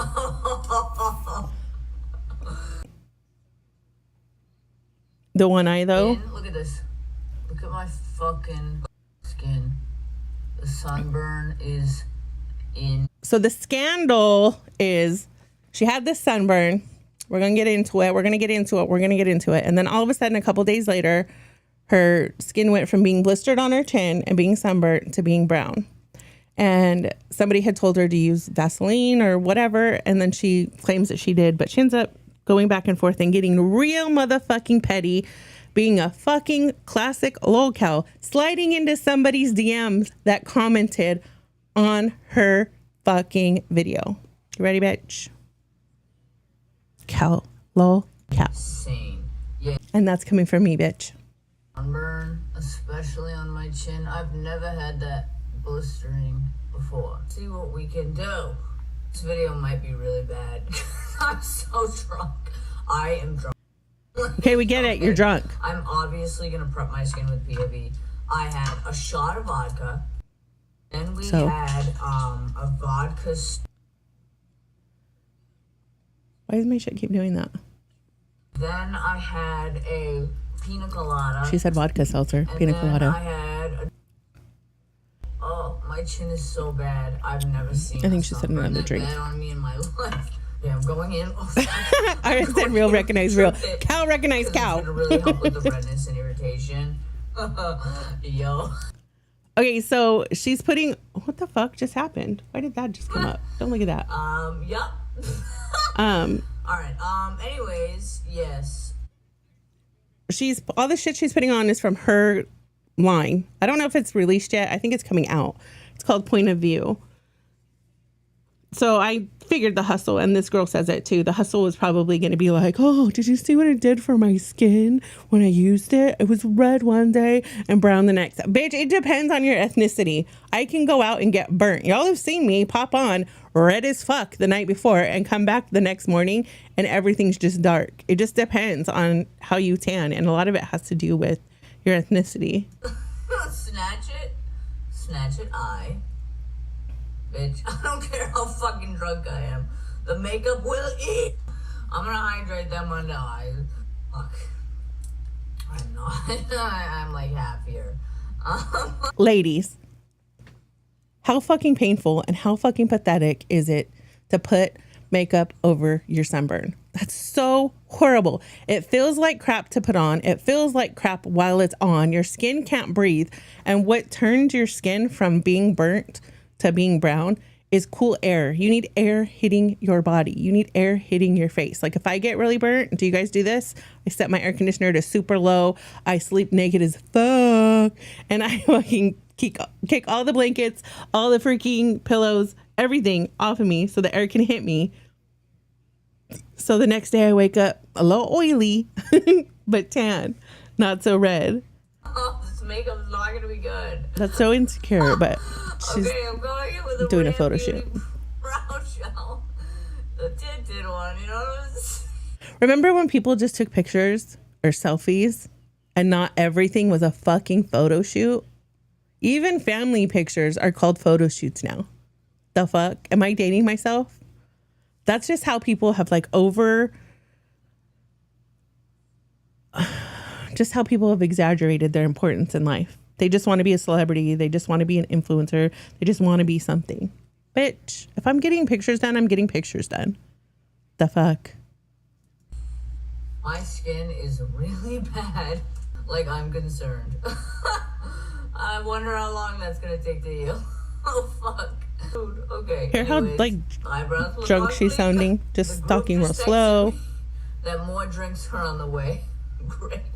Sydney and Sam getting ready is because for my birthday, Sam and Sydney booked us a photo shoot in Aruba to get photos of the three of us. Like nice photos that we can frame and shit. How thoughtful.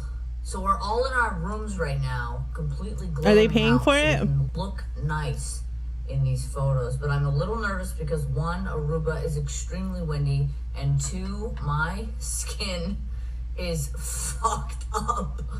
We did Aruba for 5 days. We could have easily stayed longer. It's been a Anybody blast.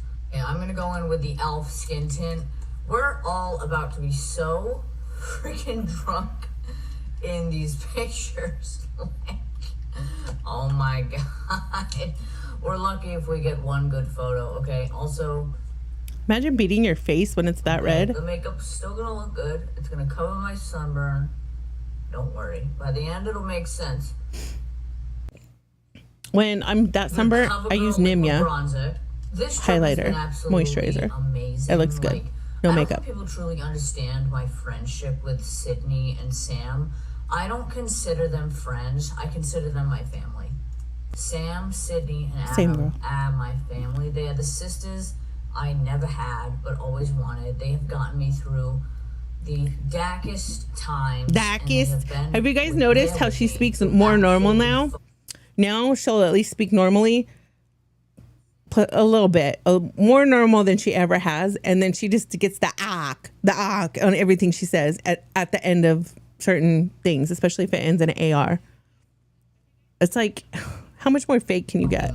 Everything and vice versa, and it's the friendship that people dream to have. Truly, you want to have friends that you can talk to about literally anything.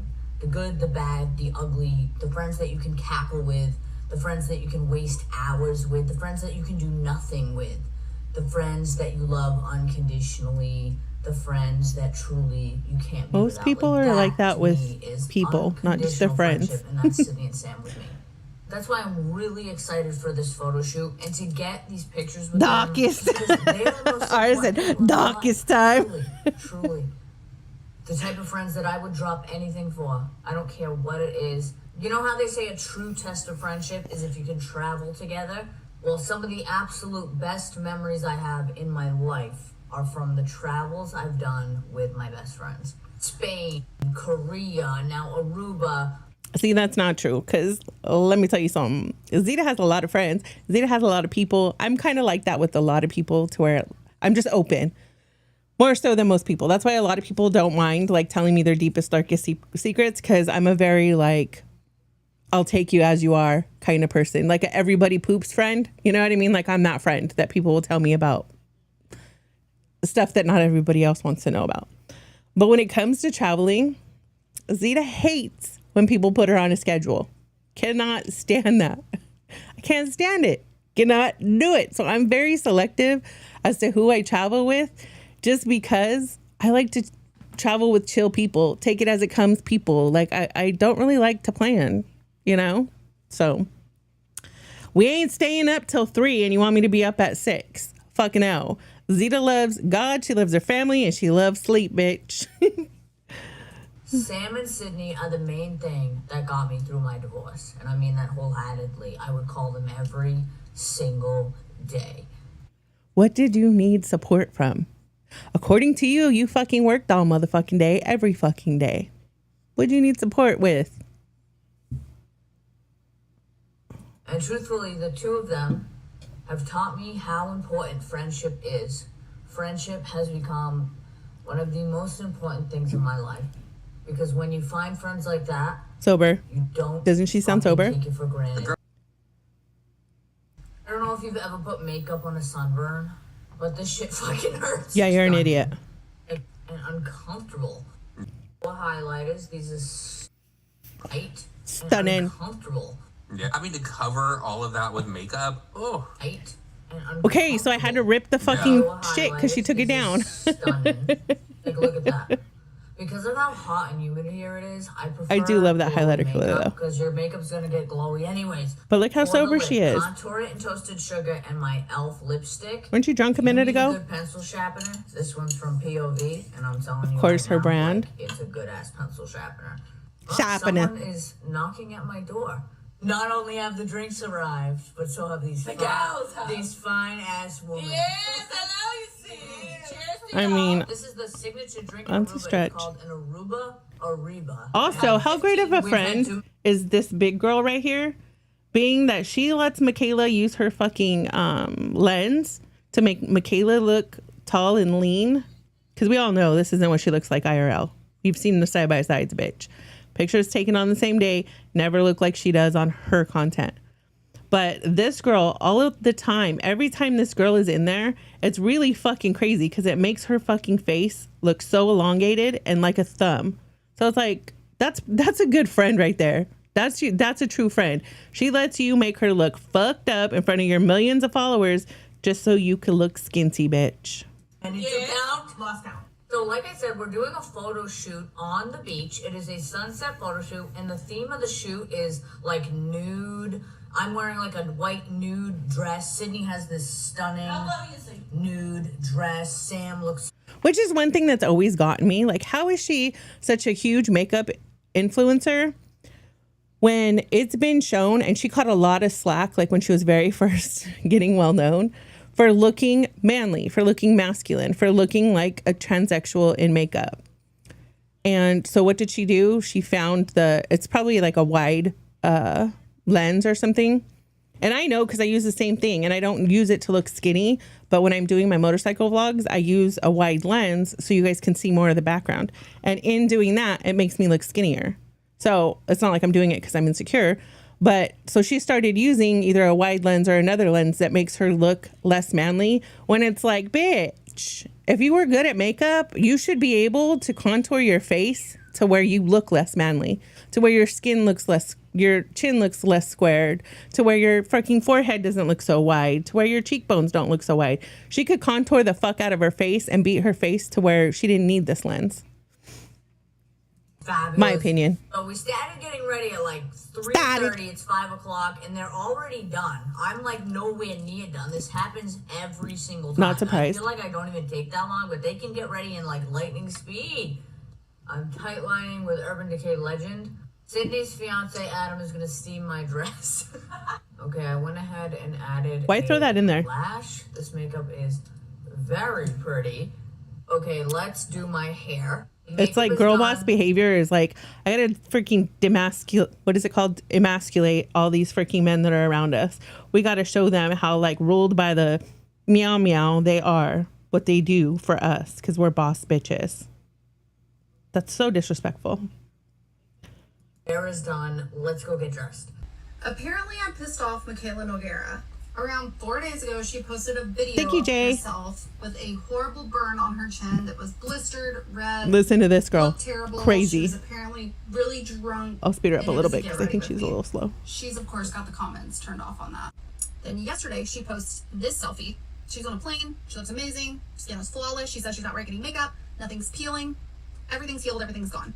Now, I'm not a Mikayla hater. I've always been a Mikayla fan, and I always thought the hate was, like, super forced. And I replied to the story like, hey, I love you. I love your content. But this is why people don't believe influencers, because there's no way that burn isn't peeling. What do you mean And you're I'm like, I know horrible, I Jay? have less than 2,000 followers on Instagram, but she replied, and this is what she replied with. Okay, so the girl says, I'm not one of your haters, so I don't want it to come across that way. I genuinely love watching your content. Your burn just looked bad and super red, bumpy, and irritated. Then you post nearly perfect looking skin. It's hard for people to believe or process, and it makes it look like something has been exaggerated or wasn't real. Again, love your content, just giving you insight. And then Mikayla said, well, that's not my problem. And then the girl said, I'm not attacking you.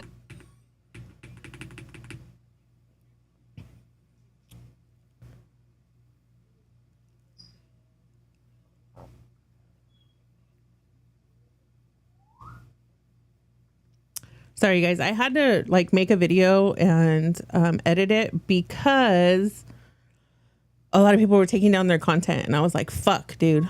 So I couldn't just pull up a link and make a docket and all that good stuff. So she said, I'm not attacking you. Glad it wasn't a bad burn. You can pause to read what I said, but I was like, again, not a hater. Like, I like your content. I follow you. But Don't it's tell me just what to really do. hard for people to see a burn like that and then believe that you just have perfect, flawless skin 3-4 days later. To which she replies, that's not my problem. I guess we're just supposed to never question anybody or anything. And then she starts throwing a tantrum in her stories that she deleted within an hour or so. Okay, so this is somebody, this is her thing. I could look it up, but it's not really that important. So this person said, people are dead ass hating that you had a sunburn and now you don't. I'm confused. And then she said, yes, can I just live, or is everything about my existence? I think, bitch, yeah, that's part of being existence a problem. Part of being on the internet. So that's Vaseline asking for her address. Upset, which is actually really tacky because she's like a multi-millionaire. Maybe that's why she took it down. I was really a Mikayla supporter before this. Like, I genuinely thought the hate against her and the bullying was over the top and awful. Kind of dumb also to lash out in this way and not use it as an opportunity to promote her skincare line. Try being an influencer for a day. Try. She's going to. This is the next The thing. infamous line that I said 6 years ago, back in 2020, when I was just starting my influencer career. And I could have let that moment of cancellation destroy me, but I turned that shit into my superpower, becoming a multi-millionaire at just 23 years old. And now, 6 years later, I sit here in Los Angeles, getting ready. The audacity. It wasn't just that bitch. It was Lashgate. Remember? We remember, you know, when your fucking fraud was like on front page headline news. to teach a class that over 2,000 people applied to try to be an influencer for a day. And only 50 people got accepted. And I'm going to be showing them all day how I grew my career as an influencer and how they can do it too. Because I want to pay it forward in that way. But what is so special That's about not paying it forward. That's paying it backwards. That's paying it back. Why do people say that? Paying it forward is doing some shit out of the kindness of your heart so that hopefully that person that you help will do the same thing to somebody they don't know for no reason at all, for just being a good person, just because their heart told them to. That's not paying it forward, bitch. Was this free? I'm curious. Any influencers, any of the 50 that went there, did y'all have to pay or was it free? Because she didn't say it was free. Headquarters. How freaking cool. So let's prep my skin. I'm going to start with Drench It. This is my soothing priming milk. This just won an award for the 2nd year in a row as the best milky toner. Like, how incredible is that? I'm so grateful. And you guys are... Oh, okay. So I guess it is released or whatever. That's how much I pay attention. But anyways, did you all realize that she had this epiphany, this idea, this plan after like Streamer University, after people are doing these like the LA streamer thing? Like people are trying to get more people into streaming, like smaller creators into streaming, and they're profiting off of their knowledge, which if you watch enough YouTube videos, you'll fucking learn how to fucking make content, how to grow a channel. And basically it takes time and consistency, bitch, and understanding your analytics. That's pretty much it. Own up my brand so much. The support that you have shown, point of view, is the reason that it continues to grow. Now I'm going to drip it. I love these little minis. They are perfect for travel. I take them everywhere I go. Let's whip it. The event is called POV Labs, A Seat at the Table. And essentially what that means, it's a full day workshop, all day, morning to night. I'm going to go in with Glaze It, where we do panels, fireside chats, discussions, activities, networking, everything you can imagine to give people the tools they need to feel confident becoming an influencer. A lot of the people selected are micro-influencers or up-and-coming influencers or people who just cannot figure out how to grow their career. And I'm so excited to just give them all my insights. With that being said, though, I am about to meet 50 fabulous people. So I need to look fucking good, okay? I'm going to beat this face, Nash Light Reflecting Foundation. Oh, God, I love being tan. And just look at my skin with the POV underneath. Oh my God. This is one of my favorites, and you can tell by how disgusting it is, but it's the Too Faced Bronzer Stick 10 out of 10. Look at the way this glides, and it literally smells like chocolate-covered oranges. I think a lot of the people today are nervous to meet me, but if you're watching this, I'm more nervous than you. So, like, I say that with my whole chest, bro. Like, I want to make a good impression. Charlotte Tilbury, beautiful skin. Charlotte.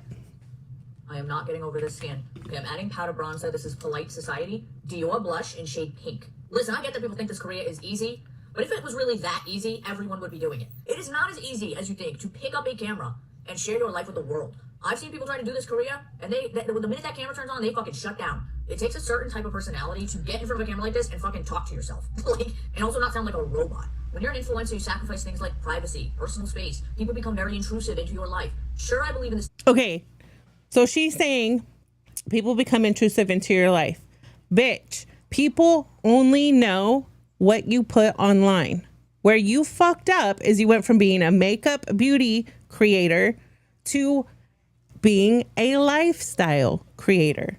You sold a lifestyle. Why? Because you're a sellout. You wanted your wedding paid for. You wanted a collaboration for your wedding makeup. You profited so much off of your fucking wedding and your fucking relationship, and you brought that to the party.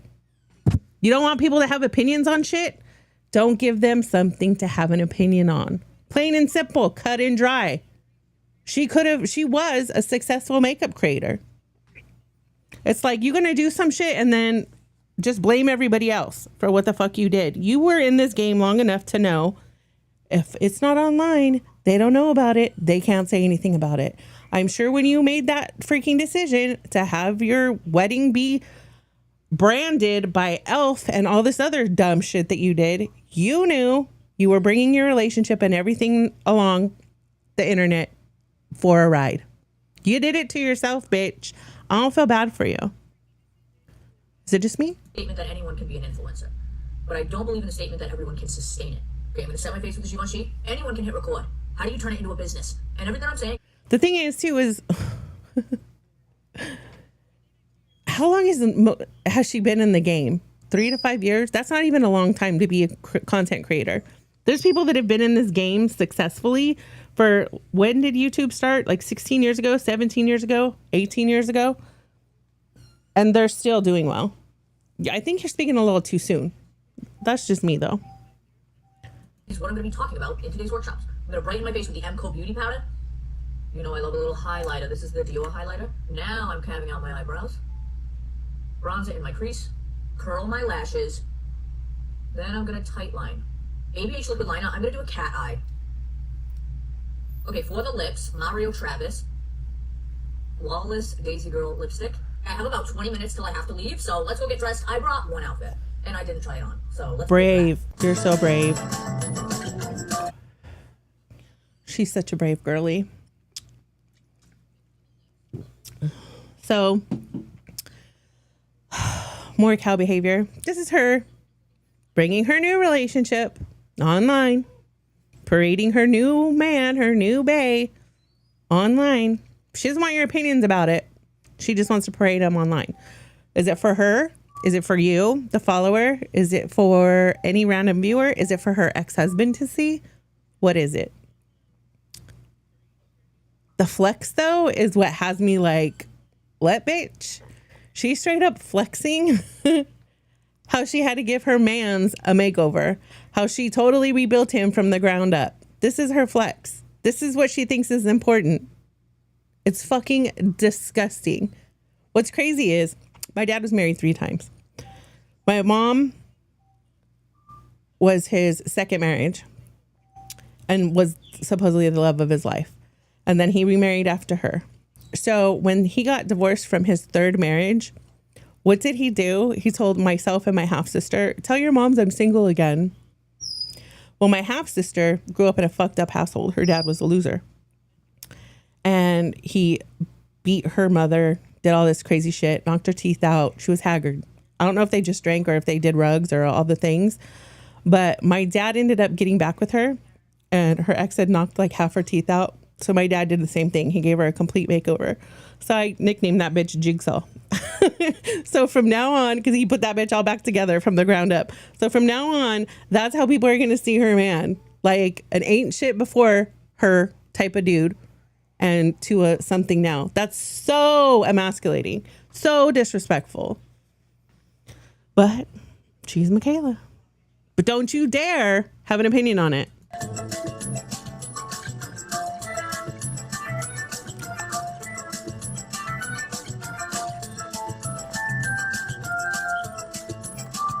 Gross. Yes, I did put the Sims theme song in there because basically she designed her character.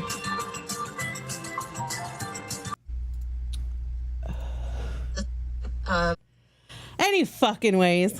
That's what the fuck Mikayla's been doing with her cow behavior. So next coming up, we have Rich Lux being fucking gross. Mind you, I loved Lich Rux. I loved Lich Rux. He was, who remembers, fuck, what was his name? Why can I not think about it? I said it before. Luscious Massacre. Who remembers Rich and Luscious before they had their fallout? Oh my God. Quality content back in the day. I loved him so much because he was like just a kiki with the friends, right? Like he's in the gays, I'm in the gays, he's in the drag world, I was into the drag world. Of course, I had a lot of gay male besties. I had a lot of queen besties. I frequented a lot of shows. I know a lot of people in the world, in the scene, and it was just like good old times when I would sit down and watch a Rich Lux. It was like a little kiki. He was funny. He had cute little sayings. Luscious, was luscious. I loved her ass too. And then he fell off. He went over to the TikTok and he quit freaking posting so much on focusing so much on his YouTube channel. His channel is basically dead now. But he was doing some strange things. He made a video. It was ridiculous. It just, we got to get into it. So he did this video. It was including James Charles. There was a response video. And things are shaking out. So we're going to get into that next. But I'm going to go ahead and take like a few minute break. I'm just going to go potty. And I think I'm good on drinks. So let me go potty. I'll be right back with you guys. And I will leave you guys with... Ooh, I should have made a little playlist. But I don't think I'll be longer than a song. We'll listen to Well, you know what? We'll listen to that one song that I played during the intro, and then, because that's kind of like a 4-minute song, I think. And then I will be right back. I'll put it up so you guys could see how much longer we have on break here. I think this is where I had it.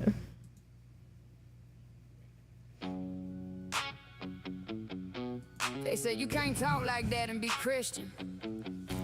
Honey, God knows my heart. I'm from the south side of the kingdom. Jesus flipped tables. Oh, I can't show it because it'll show my camera. BRBs. They said you can't talk like that and be saved. Baby, God knows the heart that he made. I pray hard, but I don't play fair. Go play with your mama, don't play over here. South side of the kingdom, crown still on. Bible in my hand with my boots laid strong. I love Jesus, but I ain't soft. Try me if you want, get your feelings knocked off. I've been baptized, but I ain't been blind. I can forgive you and still draw that line. God said love them, hands say be dumb. I ain't gotta hug every snake that come. You want sweet tea, front porch grace, but you keep bringing drama to a holy place. I got prayers in my mouth and grit in my chest, still a child of God. When I tell you I'm pressed, don't twist my faith like I'm supposed to fold. I got fire in my spirit and a backbone of gold. I can bless your heart with a smile on my face, then move clean out your way with amazing grace. They said you can't talk like that and be saved. Baby, God knows the heart that he made. I pray hard, but I don't play fair. Go play with your mama, don't play over here. South side of the kingdom, crown still on. Bible in my hand with my boots laid strong. I love Jesus, but I ain't soft. Try me if you want, get your feelings knocked off.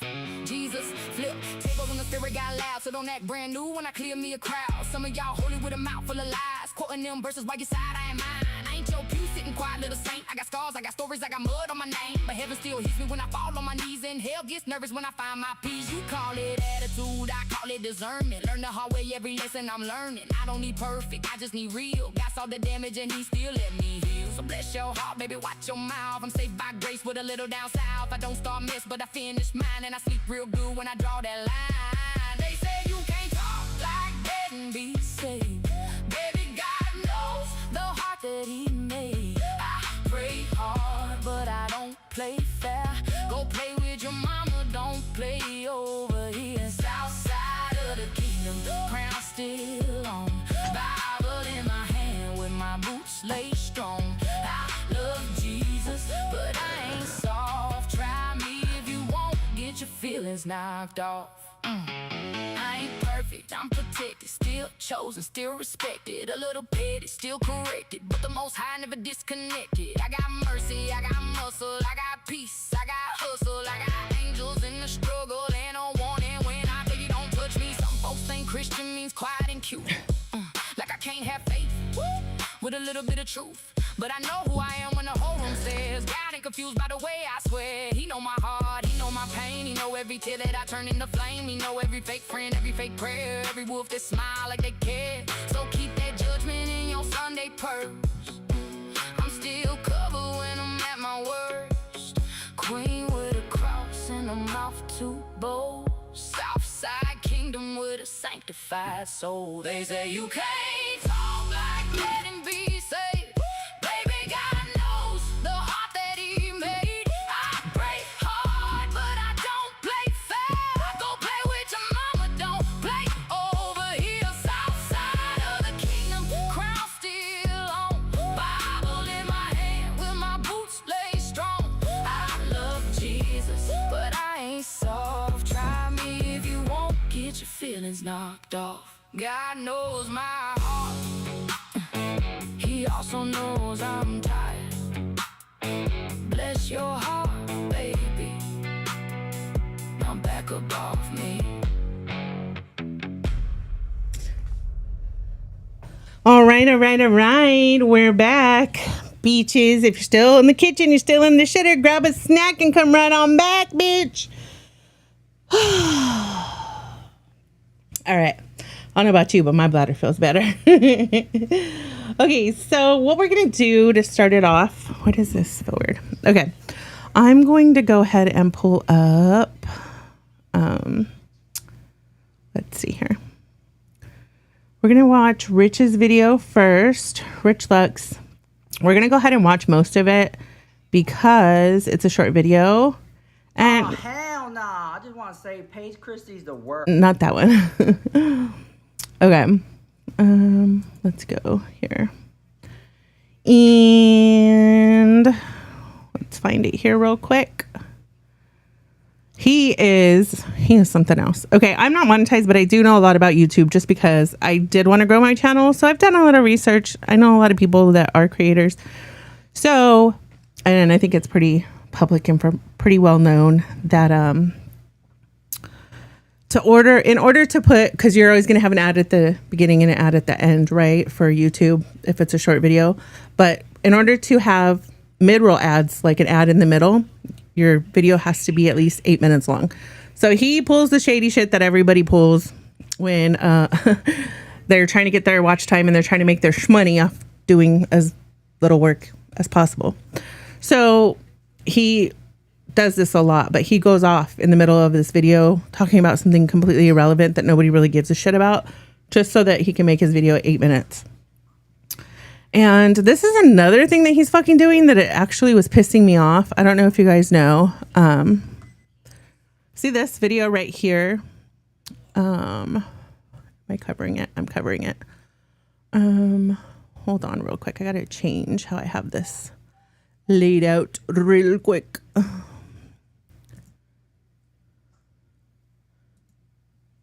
Why are you?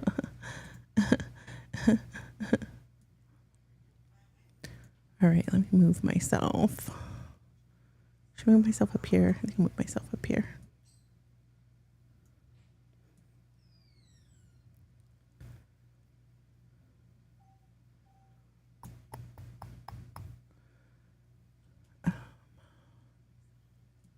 Let's see. Here. Let's go down here. We're going to go with the classic. Okay. See this video right here where it says this one hurt different?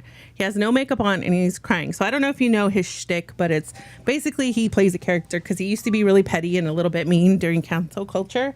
So he started with the clown triangles underneath his eyes and wearing the crown so he could say he is in a character and that's not really him, you know, when he was talking shit or being petty.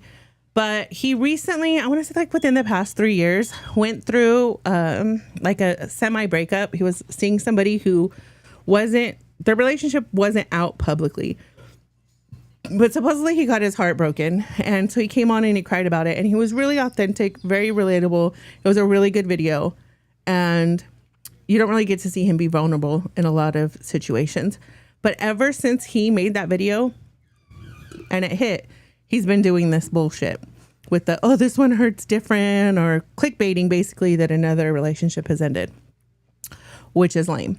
So anyway, this is just one thing that's been getting on my nerves. So let's go and see what the fuck is going on. He had made this video right here. Jefree Star stole James Charles's boyfriend. Okay. That's the title. That's the clickbait. Jefree Star stole James Charles' boyfriend. Consistent. What's getting in the way? I've been fucking. I'm back now. I'm good. But what? You know I've been busy. I told you I've been busy. But with what though? A female? You're the only big mama in my life. I've been fucking getting. So if you guys don't know who this is the grown-up. I think his name's Ethan Rhett. He is the 14-year-old that James Charles was talking to in the DMs when he was called out for it. And as close to canceled as James Charles ever gets, right? Because we just like to move on and just pretend that he doesn't do the things that he does. And so this is him. This is that 14-year-old little boy, all grown up now. He's like 20. I think he's 22 or something like that. He's in his 20s. Together and shit.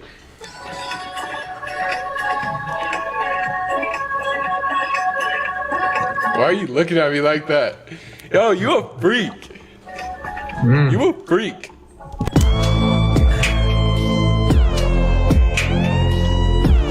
Okay, Jefree, calm down.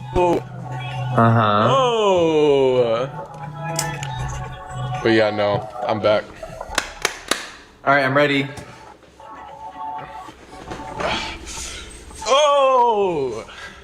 Okay. All right, we'll call your sister, figure it out, and we'll see you Saturday. Okay, all right. Okay, miss you, bye. Let me. You guys, it's so big. Miss Just know Jefree, that. watch your It's a mouth. Be a fucking lady. hammer. Yeah, I was honestly a little shocked. He is half black though, so I'm not surprised. His dad's black. All right, you guys, everyone double tap the screen. Oh, it's a fucking hammer. It is. Yeah. He's been to my house before. Clearly, he just showed you the TikTok, so I feel comfortable saying it. Normally, my mouth is sealed. Okay, NFL, NBA player, soccer, hockey, golf. I've sucked every sport, Miss Thing. Y'all want to take us to the opening of the fucking golf tournament? I'll text some. Kind of.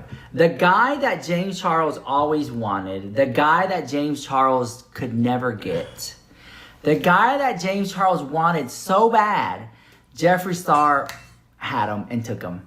It has now been confirmed by Jefree Star's mouth that they hooked up and Jefree Star sucked them up and everything. Girl, it's insane. Charles, you are talking about when you were 14, right? Yes, yeah. He would tell you that he wants you to fly out to LA and come stay with him? Yeah, he said, I actually remember where to come out to LA and stay with me. He said he'll book my flight. While he knows that you're still in high school. Well, he knows that you're 14 years old at the time. Yeah. Wow. I actually have no words, because your story is real and there's people in this real world that genuinely are moved by what you're doing, and we'll continue to look up to you. Thank you so much. I appreciate that. Oh, of course. I'm gonna cry. Wait. No, I don't think you understand. Okay, bye, this is what he really does. Thank you. Thank you so much. The receipts. Before I started, like the video, drop a comment. Like the video, drop a comment, girls, because this is how the algorithm pushes us out. A lot of y'all say, I don't see your videos anymore. You don't like the video. I don't see your videos anymore. Can't get a like to save my life. Can't get a subscribe to save my life. Share the video. I don't see your videos anymore. You don't comment on the video. Girls, comment. And then when we talk about, I went to Dollar Tree and I bought a whole bunch of Dollar Tree makeup that actually works. My whole face right now is Dollar Tree. The whole thing. Okay. Amazing. Even the triangle. Wait a minute. Did he fucking edit this shit out?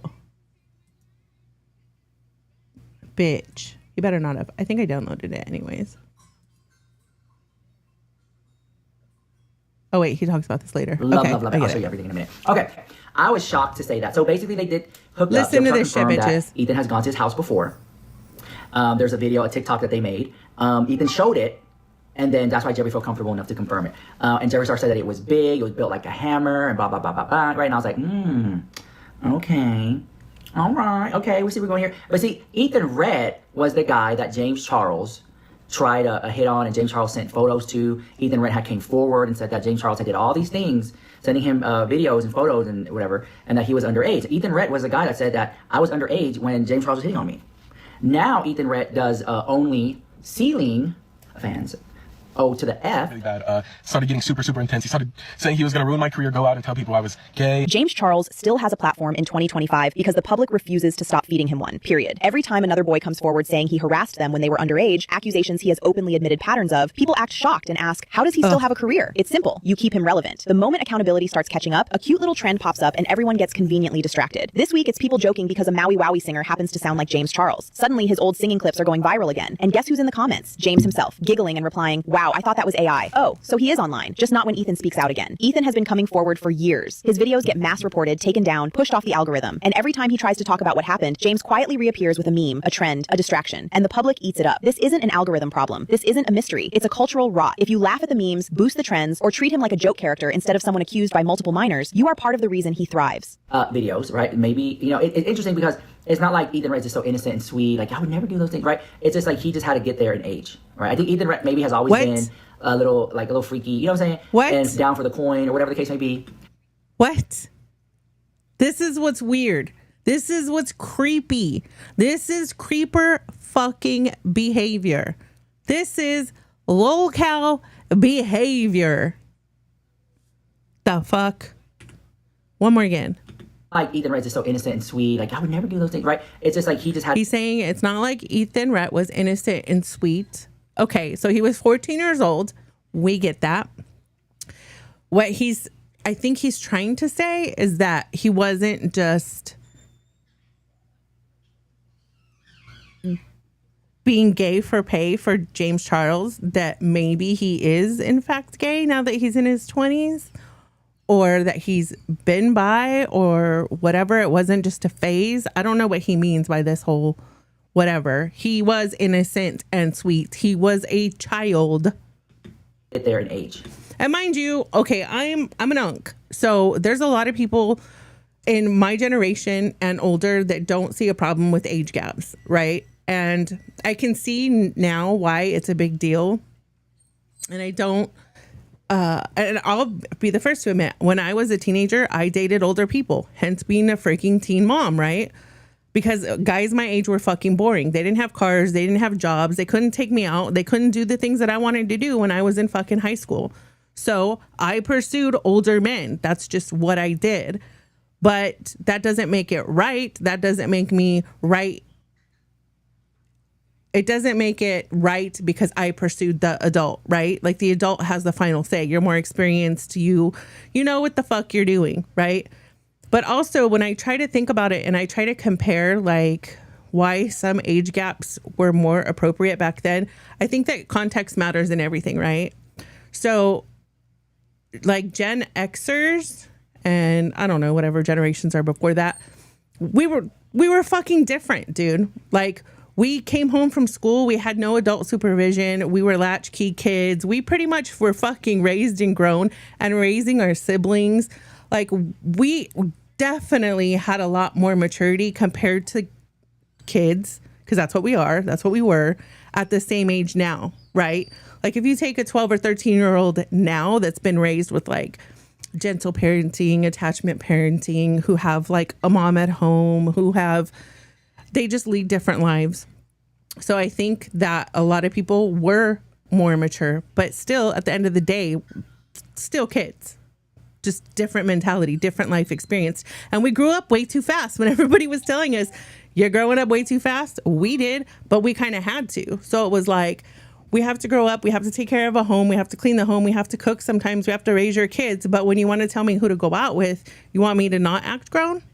Like that's kind of how it was back in those days. So anyways, wrong is wrong. Wrong is wrong. Ethan Rhett maybe has always been a little freaky, you know what I'm saying? And down for the coin or whatever the case may be, down to something strange for a little bit of change, right? Maybe, but like James Charles didn't let Ethan get there himself. Like if James Charles never interfered with Ethan Rhett like that and just kept it, casual and friendly, then here's what Ethan Rhett, 22, 23, whatever, 20, whatever, illegal age, just said. Listen to how many times to where he says he didn't let him get there.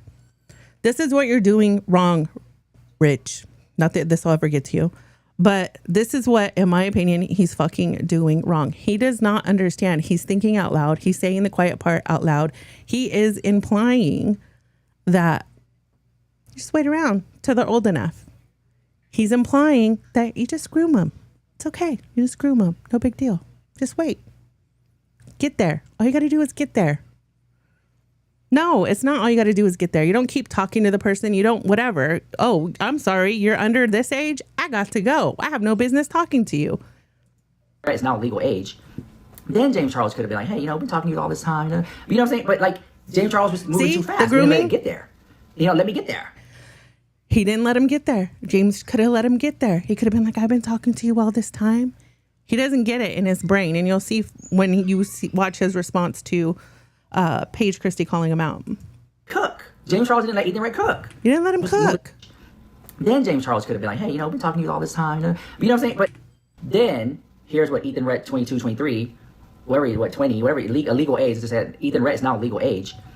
Then James Charles could have been like, hey, I've been talking to you all this time. You know what I'm saying? But like James Charles was moving too fast and didn't let it get there. Let me get there. Let me cook. James Charles didn't let Ethan Rhett cook. So now Ethan Rhett. Okay, so you're not going to make it statutory R word, but you let him cook. You talk to him all these years. Like, Rich, you're saying you're okay with grooming. The fuck? been to Jeffree Star's place. He's gonna see him this weekend because Jeffree Star has like a big event. You've been in this game a long time. You fucking know optics better than I do. And you should have known after you fucking recorded this video. I'm assuming you don't do all your own editing, but even if you did, that's even worse. It should have clicked. The optics are fucking bad any way you fucking look at this. Like a meet and greet or something. And I'm just like, wow, never would I thought that this would happen. You guys, this is absolutely insane. I can't believe it. I can't believe it. This is insane. So they're going to see each other again, and I hope they film more content. But see, this has been something boiling. Because I've seen interactions with Jefree and Ethan. This is not the first time that they've been in a video together. By far, no. They have battled together before on TikTok, right? It was just never a topic of conversation. They never really talked anything, spicy. They never talked about James Charles. They just kind of kept it cute. This is when I was like, okay, now we got something to talk about. Now we got something to play with in this situation here. Okay, so this is where this video is at. I hope you guys liked it. Now, I want to show you. Okay, so now he goes into his fucking Dollar Tree makeup to fill time so he could get that mid-roll ad. Because right now we're sitting pretty at 7 minutes and 43 seconds. So he's already mentioned the Dollar Star makeup. That was probably the 45 seconds. So now he's just got to talk a minute about stupid shit that'll keep people, and not even keep people watching. I don't think he really cares about a fucking 60-second watch time, but just so he could put in that mid-roll ad. So then what pisses me off the most is what he uses in defense against Paige Christie. So we're not going to watch the Paige Christie video. He probably didn't even watch the Paige Christie video because it is quite long. If you don't know who she is, she used to be, I want to say it was Petty Paige. And then she ended up having a child. And as people do when they have children, they rebrand and they start being more aware of their internet footprint. And they also, especially women, start to see the world differently. And that includes the internet world, right? And they emotionally connect to things that have to do with children a lot more than they did before they were a parent. Having a kid changes your whole outlook on everything. So this is the response video that she did. And she has Rich as a clown. And on the thumbnail it says, "You are evil." And then she titled it, "Rich Lux is evil with a clown face." And then in brackets, it says, "Someone check his hard drive." Now, she could be talking about Rich. She could be talking about James Charles. She could be talking about Jefree Star. She could be talking about Ethan. There's a lot of people she could be talking about, right? So we're just going to watch the intro of her video.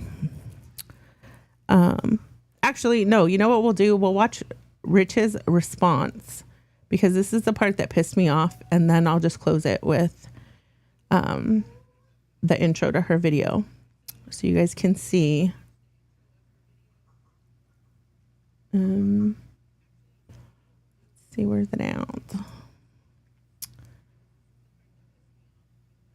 Okay, so here's his response to her video. Now, mind you, in her video, she does at one point say, "Rich Lux, don't call me." Like, they used to be friends behind the scenes, and then they had a little bit of a distancing, a little bit of a falling out, and then they kind of started talking recently, like within the past few years, she says, behind the scenes, but it wasn't like real close talking. They weren't friends like they were before. But during this video, she tells him, "Do not call me, do not contact me. Like, that is it. This is a nail in the coffin. We will never be cool again. Your take on this is gross." And it is gross. I mean, glorifying that Jefree got James' boyfriend is not what happened. And she, like I just showed you guys, he kind of is saying the quiet part out loud about grooming. He's the worst. Seriously. Okay, so here's his response to her video. It'll make sense once I show you the intro. Oh, hell nah. I just want to say Paige Christie's the worst. Seriously, she literally got up there in her video. All right. Oh my God, I'm so pissed off right now. Okay, so y'all don't even know the lore. Her thumbnail, if you look at her thumbnail, it's insinuating that I'm a pedophile. And her we just looked at it, right? We just looked at it. And yes, I'm taking the PDF fucking hit, but whatever.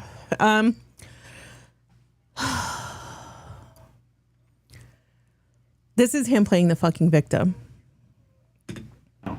I'm not a pedophile. Her whole hour-long video is about Jefree Star and James Charles and them sleeping with the same guy, or attempting to sleep with the same guy, or hooking up with the same guy, or sending inappropriate text messages to the same guy. Okay, Ethan Rhett was underage. He was 14 years. That's not her hour-and-a-half video. That's not what it's about. So to me, that kind of tells me that he didn't watch it, because I did watch it. Before he responded, I watched it. And James Charles sent him photos. Ethan Rhett admitted it in many podcasts. Also, fucking put some effort back into your channel. It's so fucking annoying to watch people stop what they're doing to read a fucking text message. Bitch.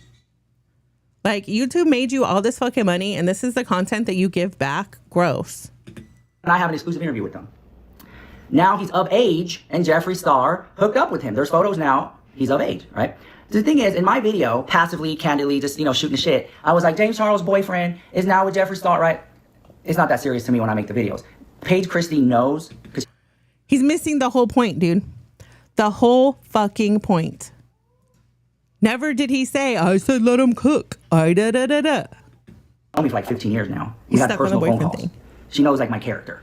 I know that she knows I'm not a pedophile. It's the thumbnail that makes me look like the pedophile. If you're just scrolling through, that's what you see. And here's what she doesn't understand. Technically, it's not the thumbnail. Technically, it's not even the main text that shows when you're looking at a video preview. That's actually like the second part. You have to actually, like on mobile, even you have to click more to see the whole fucking title. You can't even see mostly that part of the title. You don't see that before you click. So she's not even using it as clickbait. The first part she's using is clickbait. The second part, not clickbait. That gay men, automatically, there's this rhetoric that all gay men are pedos. And she's just making this thumbnail. She didn't say I was a pedo, but the thumbnail, check his hard drive. Do you hear this fucking defense he's having? Do you hear how he's playing victim? Newsflash, coming from a gay, and not a gay where my whole personality is being gay, but having grown up in the gay scene, grown up in the gay freaking clubs, grown up in the gay bars, the gay prides, the gay everything. It doesn't get any more gay experience than me. Actually, I've never done drag, so I guess that would be one thing. It is not a stereotype. It is not whatever. This is true. This is real. There's a lot of gay people, and I'm not just going to say gay men, but yeah, it is worse in gay men than it is gay women, that do not like people who have already been with somebody of the same sex. There's some people who fetishize and or who do not like being with somebody who's already been down that road. They want to be the one to take your same sex virginity. It's just how it is. You know how there's some men that are freaking dead set on, I need to be her first. I need to whatever. The same runs true in the gay community. It doesn't mean that they're pedophiles, but they do have this tendency, a lot of people do in the gay community, that like to be the first person to turn you out. It's a thing. Is it gross? No. Before, gay people used to hit on straight people if they thought you were open to it. And there were things that you looked for to make you not a creep, to see if they were open to it. But never are you supposed to like push somebody's boundaries or whatever. It's gross. See, and here's what she doesn't understand is that gay men, automatically, there's this rhetoric that all gay men are pedos. And she's... It's not rhetoric. First of all, the statistics say that male PDFs seem to prefer young male children. Why is that? It has nothing to do with being gay. It usually has to do with the history of the perpetrator being abused as a small male themselves. Facts. That's it. It has nothing to do with being gay. And it's not something of the gay community. It's just something you have to deal with as a man. And unfortunately, what's common in the gay community is a lot of men like younger looking men, whether they're legal or not. They will be like 50 years old and they'll want a man that's 18 or 19. Same thing with straight men. Some straight men will be 50 years old and they want a female who's like in their 20s. That has not died yet. It's like a societal credit thing or some shit like that. I don't know. It makes them feel better about their lives. Making this thumbnail, she didn't say I was a pedo, but the thumbnail, check his hard drive. And there was what? Jefree, Ethan, James Charles, and you. 4 men on the thumbnail. All of a sudden it's towards you, and 2 of them are definitely gay. 1 maybe bi, questioning, but what the fuck ever. I don't get it. Under my name, Rich Loves. He's trying to play victim. But if you know the lore, that's what Jefree Star said about James Charles, to check James Charles' hard drive. Okay, so you know what she's referring to. She's referring to the situation that happened back when Ethan originally came out as a 14-year-old and was trying to let everybody know James Charles is trying to fly me out and be inappropriate. He knows I'm 14. What the actual fuck? People who are just passing by, they're going to think, oh, Rich Love pedophile, based looking at this thumbnail. Oh, check his hard drive. They're not going to know the lore of what that's what Jefree Star said in response to. No, what makes me think that you're a creep, not necessarily a PDF, is how you basically just said the quiet part out loud about being okay with grooming. Being okay with being in contact with a minor and letting them cook and letting them get there until you could be like, oh, we've been talking all these years, shawty. I think you owe me the hookup now. That's what makes you a creep. Charles. I get that she wants to get the clicks and the views. And, I mean, check his hard drive. Isn't that much of a stretch? If I know you're a creep like that, bitch, I'd be interested to see what your DMs look like. You said it. You said it out loud. You caused for speculation. I'ma speculate, bitch. I get it. And then her fake crying in the video about the girl, I don't believe that was even real tears. Okay, it's not the first time she's cried on camera, and I don't believe those were real tears either. I'm just keeping it real. I think it was all for clicks and views. Just like when who cares? Like, you've never cried on camera for clicks and views. Didn't I just show you guys where he has a 7-minute video where he's like, this one hurts different because of his previous breakup video that got a bunch of ass views. He's trying to do that again. And what that video was actually about was his personal assistant of like 5 to 7 years moved on and got a job with somebody else. And he was packing up a box of skincare. That's what the fucking video was about. Make my videos, but I speak freely. I just talk and have to. You asked me what I said yesterday in the video. I don't even know. Yeah, we know. We caught you, creep. And this is what I'm saying. She knows that when I sit down and make videos, I'm just talking, and half the shit I say doesn't even make any sense. But she clipped that one up right here. Up. Yep, you were just talking, and you let the fucking quiet part slip through those loose little over-injected lips you have. Also, bitch, get that shit dissolved. You look fucking ridiculous. Your mucosa should not be on the outside of your lips. Okay, God created us for the way that we are for a fucking reason.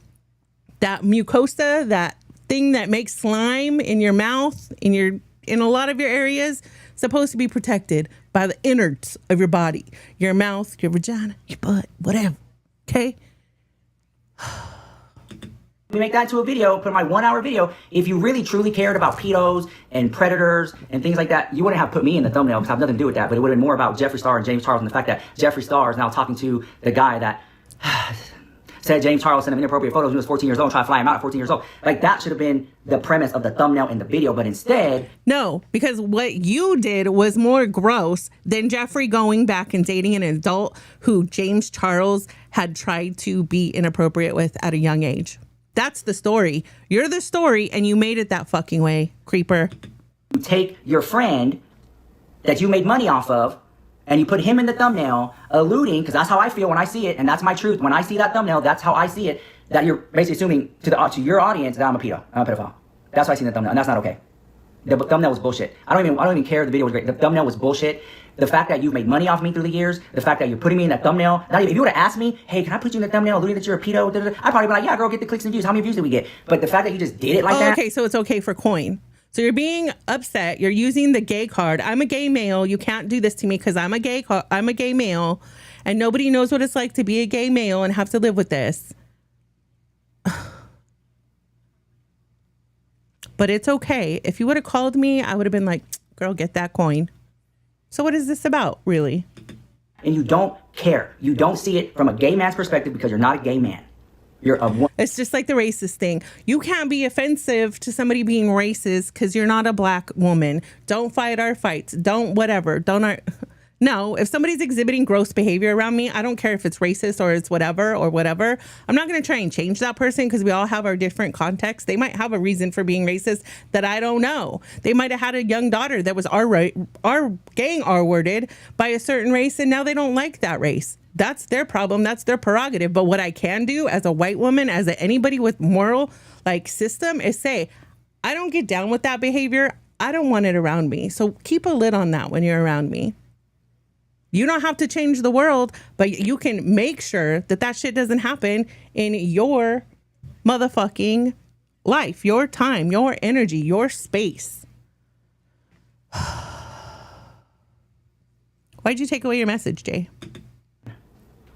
It's bullshit. It's fucking bullshit. And you're wrong for that. You're fucking wrong for that, Paige. I'm not a fucking pedophile. And fuck Peter Mon too, because he's another fucking snake. So don't even think that I'm cool, Peter Mon. That's another fucking snake. I didn't even watch Peter's video. I love that you're angry right now, though. Why are you so mad? Why are you so mad? Why are you so ragey? Rich, go watch your video. You might want to private that shit because you made yourself look like a groomer. Over there. You're wrong for that thumbnail. I'm not a pedo. Everyone I slept with are of age. And with that being said, I demand... Ooh, that's important. Everyone I slept with is of age. Did you wait until they got there, Rich? Did you let them cook? And the date they turn legal, you did your business? Because that's how you made it sound out of those own little overfilled lips of yours. You said it. Nobody asked it. To change your thumbnail because I'm not a fucking pedophile. And that thumbnail was not okay. You're shitty. As you saw, Paige hasn't changed it. That girl is standing on business. And you know what? She gets all the Zita points for that, bitch. Clock his weird creeper behavior. I hope you make another video. For that. You are. I get it that you want to clip this thing that I said because you know my heart. Girl, oh, it's so frustrating. Clip a thing that we said. Okay, we just watched it together, guys. It was a sub 8-minute video. How many times did he say, let him get there, let him cook, let him this? The whole fucking video was how to groom 101. I'm surprised YouTube hasn't taken it down because it is against TOS to encourage that behavior. It's fucking gross. I know that I keep talking, eventually what I want to say will come out. And so, because I don't sit here, I don't write scripts. I don't need scripts. I speak from the heart. I tell jokes. I sit here. It's all fucking satire. It's stupid. It doesn't make any sense. And if you know that... If it's satire, why didn't you have the fucking clown makeup on? Why weren't you in your gig? Why weren't you doing your shtick? It wasn't satire. That I have here, you know the gig. So to take that and spin it to something, what, look. If that's what he meant, what hell? Spin it. She didn't spin it. Is he hiding? No, that's what she always does. No. And matter of fact, don't call me. As a matter of fact, I'm pretty sure she played the whole fucking video. I think she might have cut out the makeup part just like I did. But I'm pretty sure she played the whole video. We're not going to watch it. We're just going to watch the intro. Because it's going to prove everything that he says fucking wrong. I'm telling you right now, respect my boundaries, Paige. Do not call me. Do not text me. This is him trying to save face because she said basically the same thing in her fucking video. Whatever, don't send your husband gas, don't send him to text me or call me, none of that. I don't want to deal no business with y'all anymore. I will contact the sponsors and let them know I'm no longer dealing business with you and your husband. I'm not doing none of that. You've made enough money off me through the years. Fuck y'all. That fucking thumbnail is why. Yeah, and now your channel's dead and hers isn't. Notice how that happened? She's been working on her channel. She's been putting out content. She's been the ticketed, talking, and staying with YouTube. Okay? No loss to her, baby boy. She's not in the position that she was anymore. I don't fuck with y'all anymore because you're alluding I'm a fucking pedo. I'm not a pedo. And then you put the little thing that... She didn't allude that you were a PDF. She played the video and you implied that you are a groomer. That's what it is. Facts is facts. I'm sorry if it's hard for you to hear them, but it's facts. It's in your own words. Slug shakes hands with James Charles. What is going on? I have defended you in rooms that you were not in. I've always spoken nicely of you most of the time. So he says most of the time. At least he's being a little bit honest there. We all know the gays are fucking mean. We have this culture that is crazy from back in the day. That's why a lot of OG gays don't get along with these soft ass gays because we're like, bitch, you ain't done shit for the community. You ain't been through shit. Like, we already did it. We already laid the brickwork. Like, shut the fuck up. Take your gay little feelers and shove them in your little ass purse, little boy. And this is him playing the victim. He was supposed to be an OG gay. But look at what's happened in these recent generations. That shit's rubbing off on him. The first chance I get to call a victim and pull out my freaking gay card, I'm going to fucking do it. Like, what is this thumbnail, bro? Let me put Rich Lugs in the thumbnail. Let me put Rich Lugs and let me check his hard drive. But see, the average person's not going to know the lore of that's what Jefree Star said about James Charles, about the hard drive. Crazy that you put this much thought into her video, her thumbnail. What you keep misspeaking and calling her thumbnail, calling her title, her thumbnail. And you've been in this YouTube game for a long fucking time. I want to say like 10 years minimum. And that could be, my timelines are always off, but for a very fucking long time. You know the fucking difference. So how come you put so much thought and energy and effort into analyzing her fucking thumbnail and her title, but you didn't do that for your own 7-minute fucking video? No self-reflection. Bitch, it's on screen. Like, watch yourself. Listen to yourself as a fucking stranger, as possibly a parent, or whatever you have to do to envision yourself as somebody else. Y'all are so stuck up and into yourselves that you cannot be empathetic or see anything from anyone else's point of view. Point blank, period. If it's not your point of view, fuck that. That person's not cool. That person's not my friend. I can't be around people like that. That's how y'all end up lonely with no friends. Y'all have to accept people for who and fucking what they are, or don't. The average person's not going to know that James Charles was sending inappropriate photos to Ethan Rhett, and then Ethan Rhett called it out, and now that Ethan Rhett's of age, he does spicy content. So, if you're of age and you make adult content, that excuses an adult from having CSAM pictures of you in their phone, asking for it, whatever. No, you're off. That's part of the problem. He's, what do you call it? Down to some strange for a little bit of change. He's on TikTok shirtless, receiving gifts from men. As an adult. This is saying, like, I don't know the difference between an adult and a child. That's all this is saying, Reach. This is it. And he's straight. You're not going to know all that. They would have known if that you put a thumbnail that made sense. But you put a thumbnail that's alluding to me being a pedo. I'm looking, if somebody said, hey, this thumbnail is making me seem like a pedophile, bruh, you should change it. I think I would change it. I got a text message. Like, that's low. Quality content. And then your audience is now coming over here to my channel and assuming that. It's so weird. Now he's mad because he has the lesser of the audience. Now he's mad that people are having opinions on shit that he put on the internet. And then they're like, oh my God, it's you need to be held accountable for that thumbnail because I'm not a pedophile. You need to be held, you need to change that thumbnail, right? You need to change it. Like, stop. Don't try to justify it.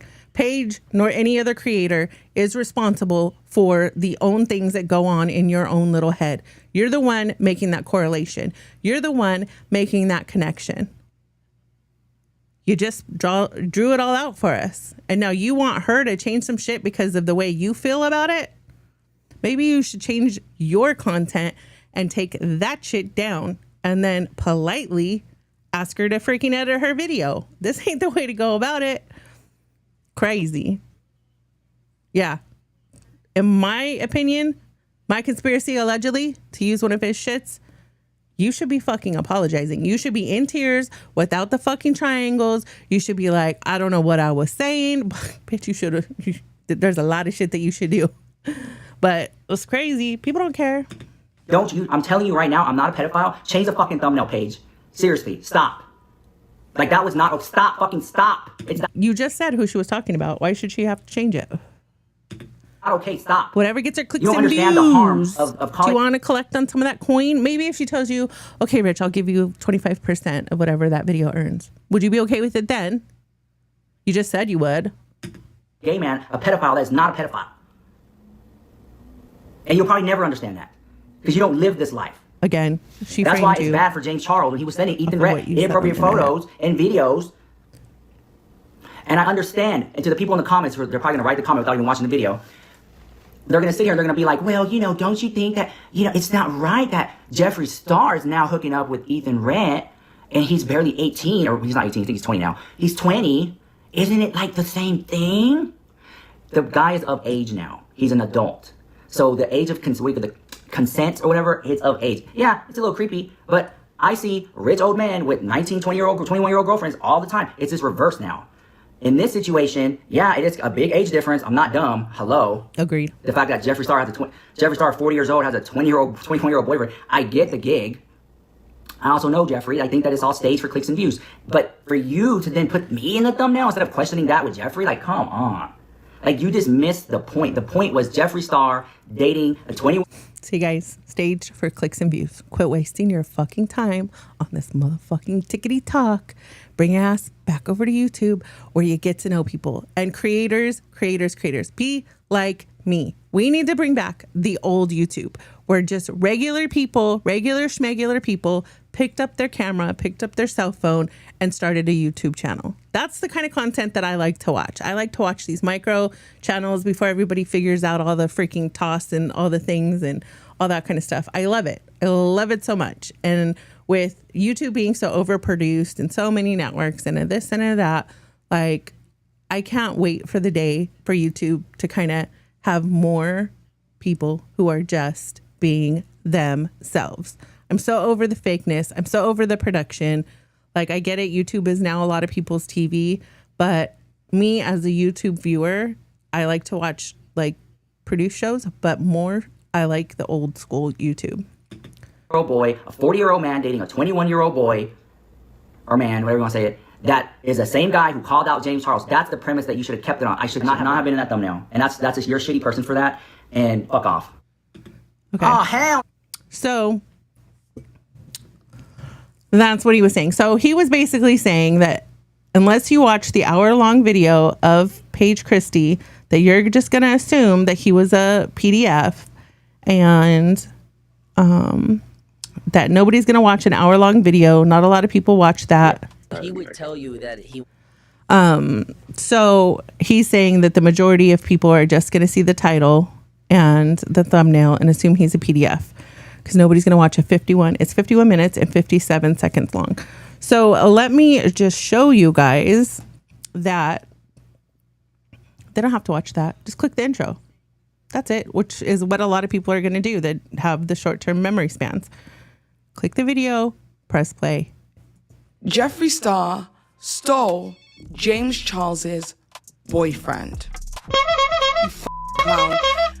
In what capacity on God's green earth was that James Charles's boyfriend? You guys, it's so big. Just know that. It's a hammer.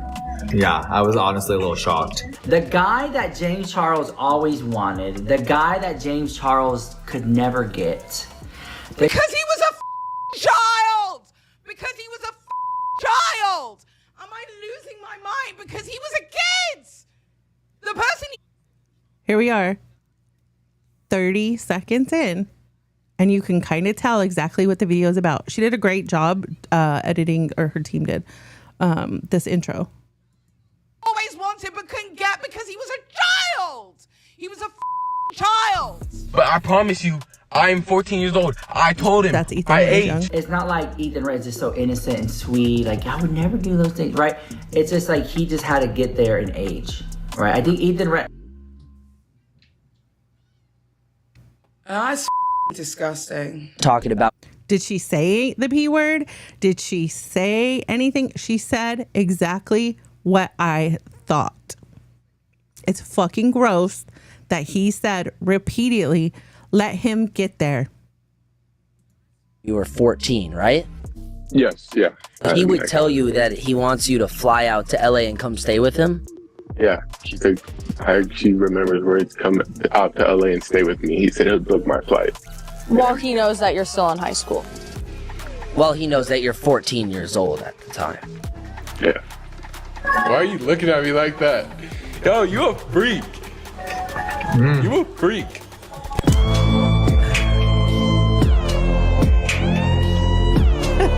Jefree Star, you are mad weird. I don't even know what to say. I actually want to cry. This is so sad. I don't even know what to say. That's one of the worst things I've heard. Sorry. He needs to just get up there in age. What, because he does OnlyFans? He's an adult doing OnlyFans. He's an adult doing OnlyFans. He's an adult doing adult things. Oh, it's a hammer. So basically, we watched 2 minutes of the video. Let me put it back so you guys can see. We watched 2 minutes. Everybody has 2 minutes. The average attention span after TikTok, 2 minutes. That's how their videos started off. 2 minutes. We know who she's talking about. We know what she's talking about.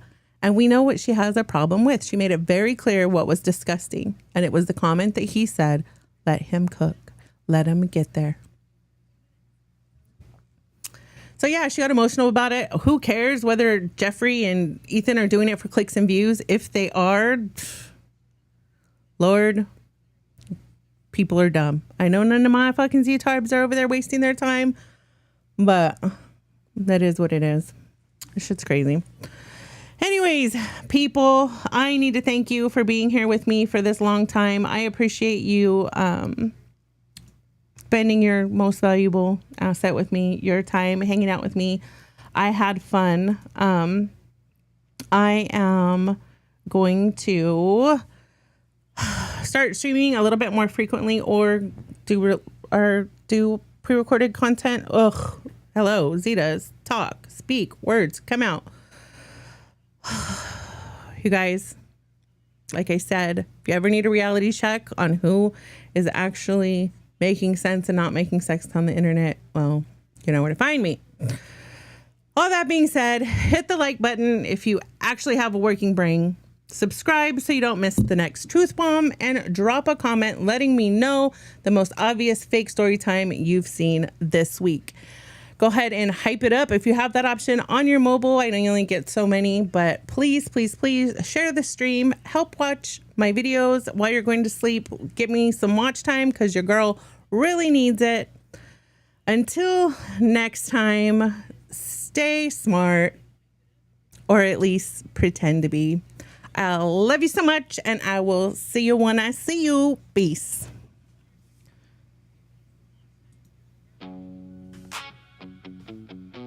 They said you can't talk like that and be crit outside of the kingdom. Jesus flipped tables for weird ass behavior too. They said you can't talk like that and be saved. Baby, God knows the heart that he made. I pray hard, but I don't play fair. Go play with your mama, don't play over here. South side of the kingdom, crown still on. Bible in my hand with my boots laid strong. I love Jesus, but I ain't soft. Try me if you want, get your feelings knocked off. I've been baptized, but I ain't been blind. I can forgive you and still draw that line. God said love him, hand say be dumb. I ain't gotta hug every snake that come. You want sweet tea, front porch grace, but you keep bringing drama to a holy place. I got prayers in my mouth and grit in my chest, still a child of God. When I tell you I'm pressed, don't twist my faith like I'm supposed to fold. I got fire in my spirit and a backbone of gold. I can bless your heart with a smile on my face, then move clean out your way with amazing grace. They said you can't talk like that and be saved. Baby, God knows the heart that he made. I pray hard, but I don't play fair. Go play with your mama, don't play over here. South side of the kingdom, crown still on. Bible in my hand with my boots laid strong. I love Jesus, but I ain't soft. Try me if you want, get your feelings knocked off. Jesus flip tables when the spirit got loud, so don't act brand new when I clear me a crowd. Some of y'all holy with a mouth full of lies, quoting them verses by your side, I ain't mine. I ain't your pew sitting quiet little saint. I got scars, I got stories, I got mud on my name, but heaven still hits me when I fall on my knees, and hell gets nervous when I find my peace. You call it attitude, I call it discernment. Learn the hard way every lesson I'm learning. I don't need perfect, I just need real. Got all the damage and he still let me heal. So bless your heart, baby, watch your mouth. I'm saved by grace with a little down south. I don't start mess, but I finish mine, and I sleep real good when I draw that line. They say you can't talk like that and be saved. Baby, God knows the heart that he made. I pray hard, but I don't play fair. Go play with your mama, don't play over here. South side of the kingdom, crown still on. Bible in my hand with my boots laid strong. I love Jesus, but I ain't soft. Try me if you want, get your feelings knocked off. I ain't perfect, I'm protected, still chosen, still respected. A little petty, still corrected, but the Most High never disconnected. I got mercy, I got muscle, I got peace, I got hustle, I got angels in the struggle, and on warning when I tell you don't touch me. Some folks think Christian means quiet and cute, like I can't have faith with a little bit of truth. But I know who I am when the whole room says God ain't confused by the way I swear. He know my heart, he know my pain. He know every tear that I turn into flame. He know every fake friend, every fake prayer, every wolf that smile like they care. So keep that judgment in your Sunday purse. I'm still covered when I'm at my worst. Queen with a cross and a mouth too bold. Southside kingdom with a sanctified soul. They say you can't talk like that and be saved. Baby, God knows the heart that he made. I pray hard, but I don't play fair. I go play with your mama, don't play over here. Southside of the kingdom, crown still on. Bible in my hand, with my boots laid strong. I love Jesus, but I ain't soft. Try me if you won't get your feelings knocked off. God knows my heart. He also knows I'm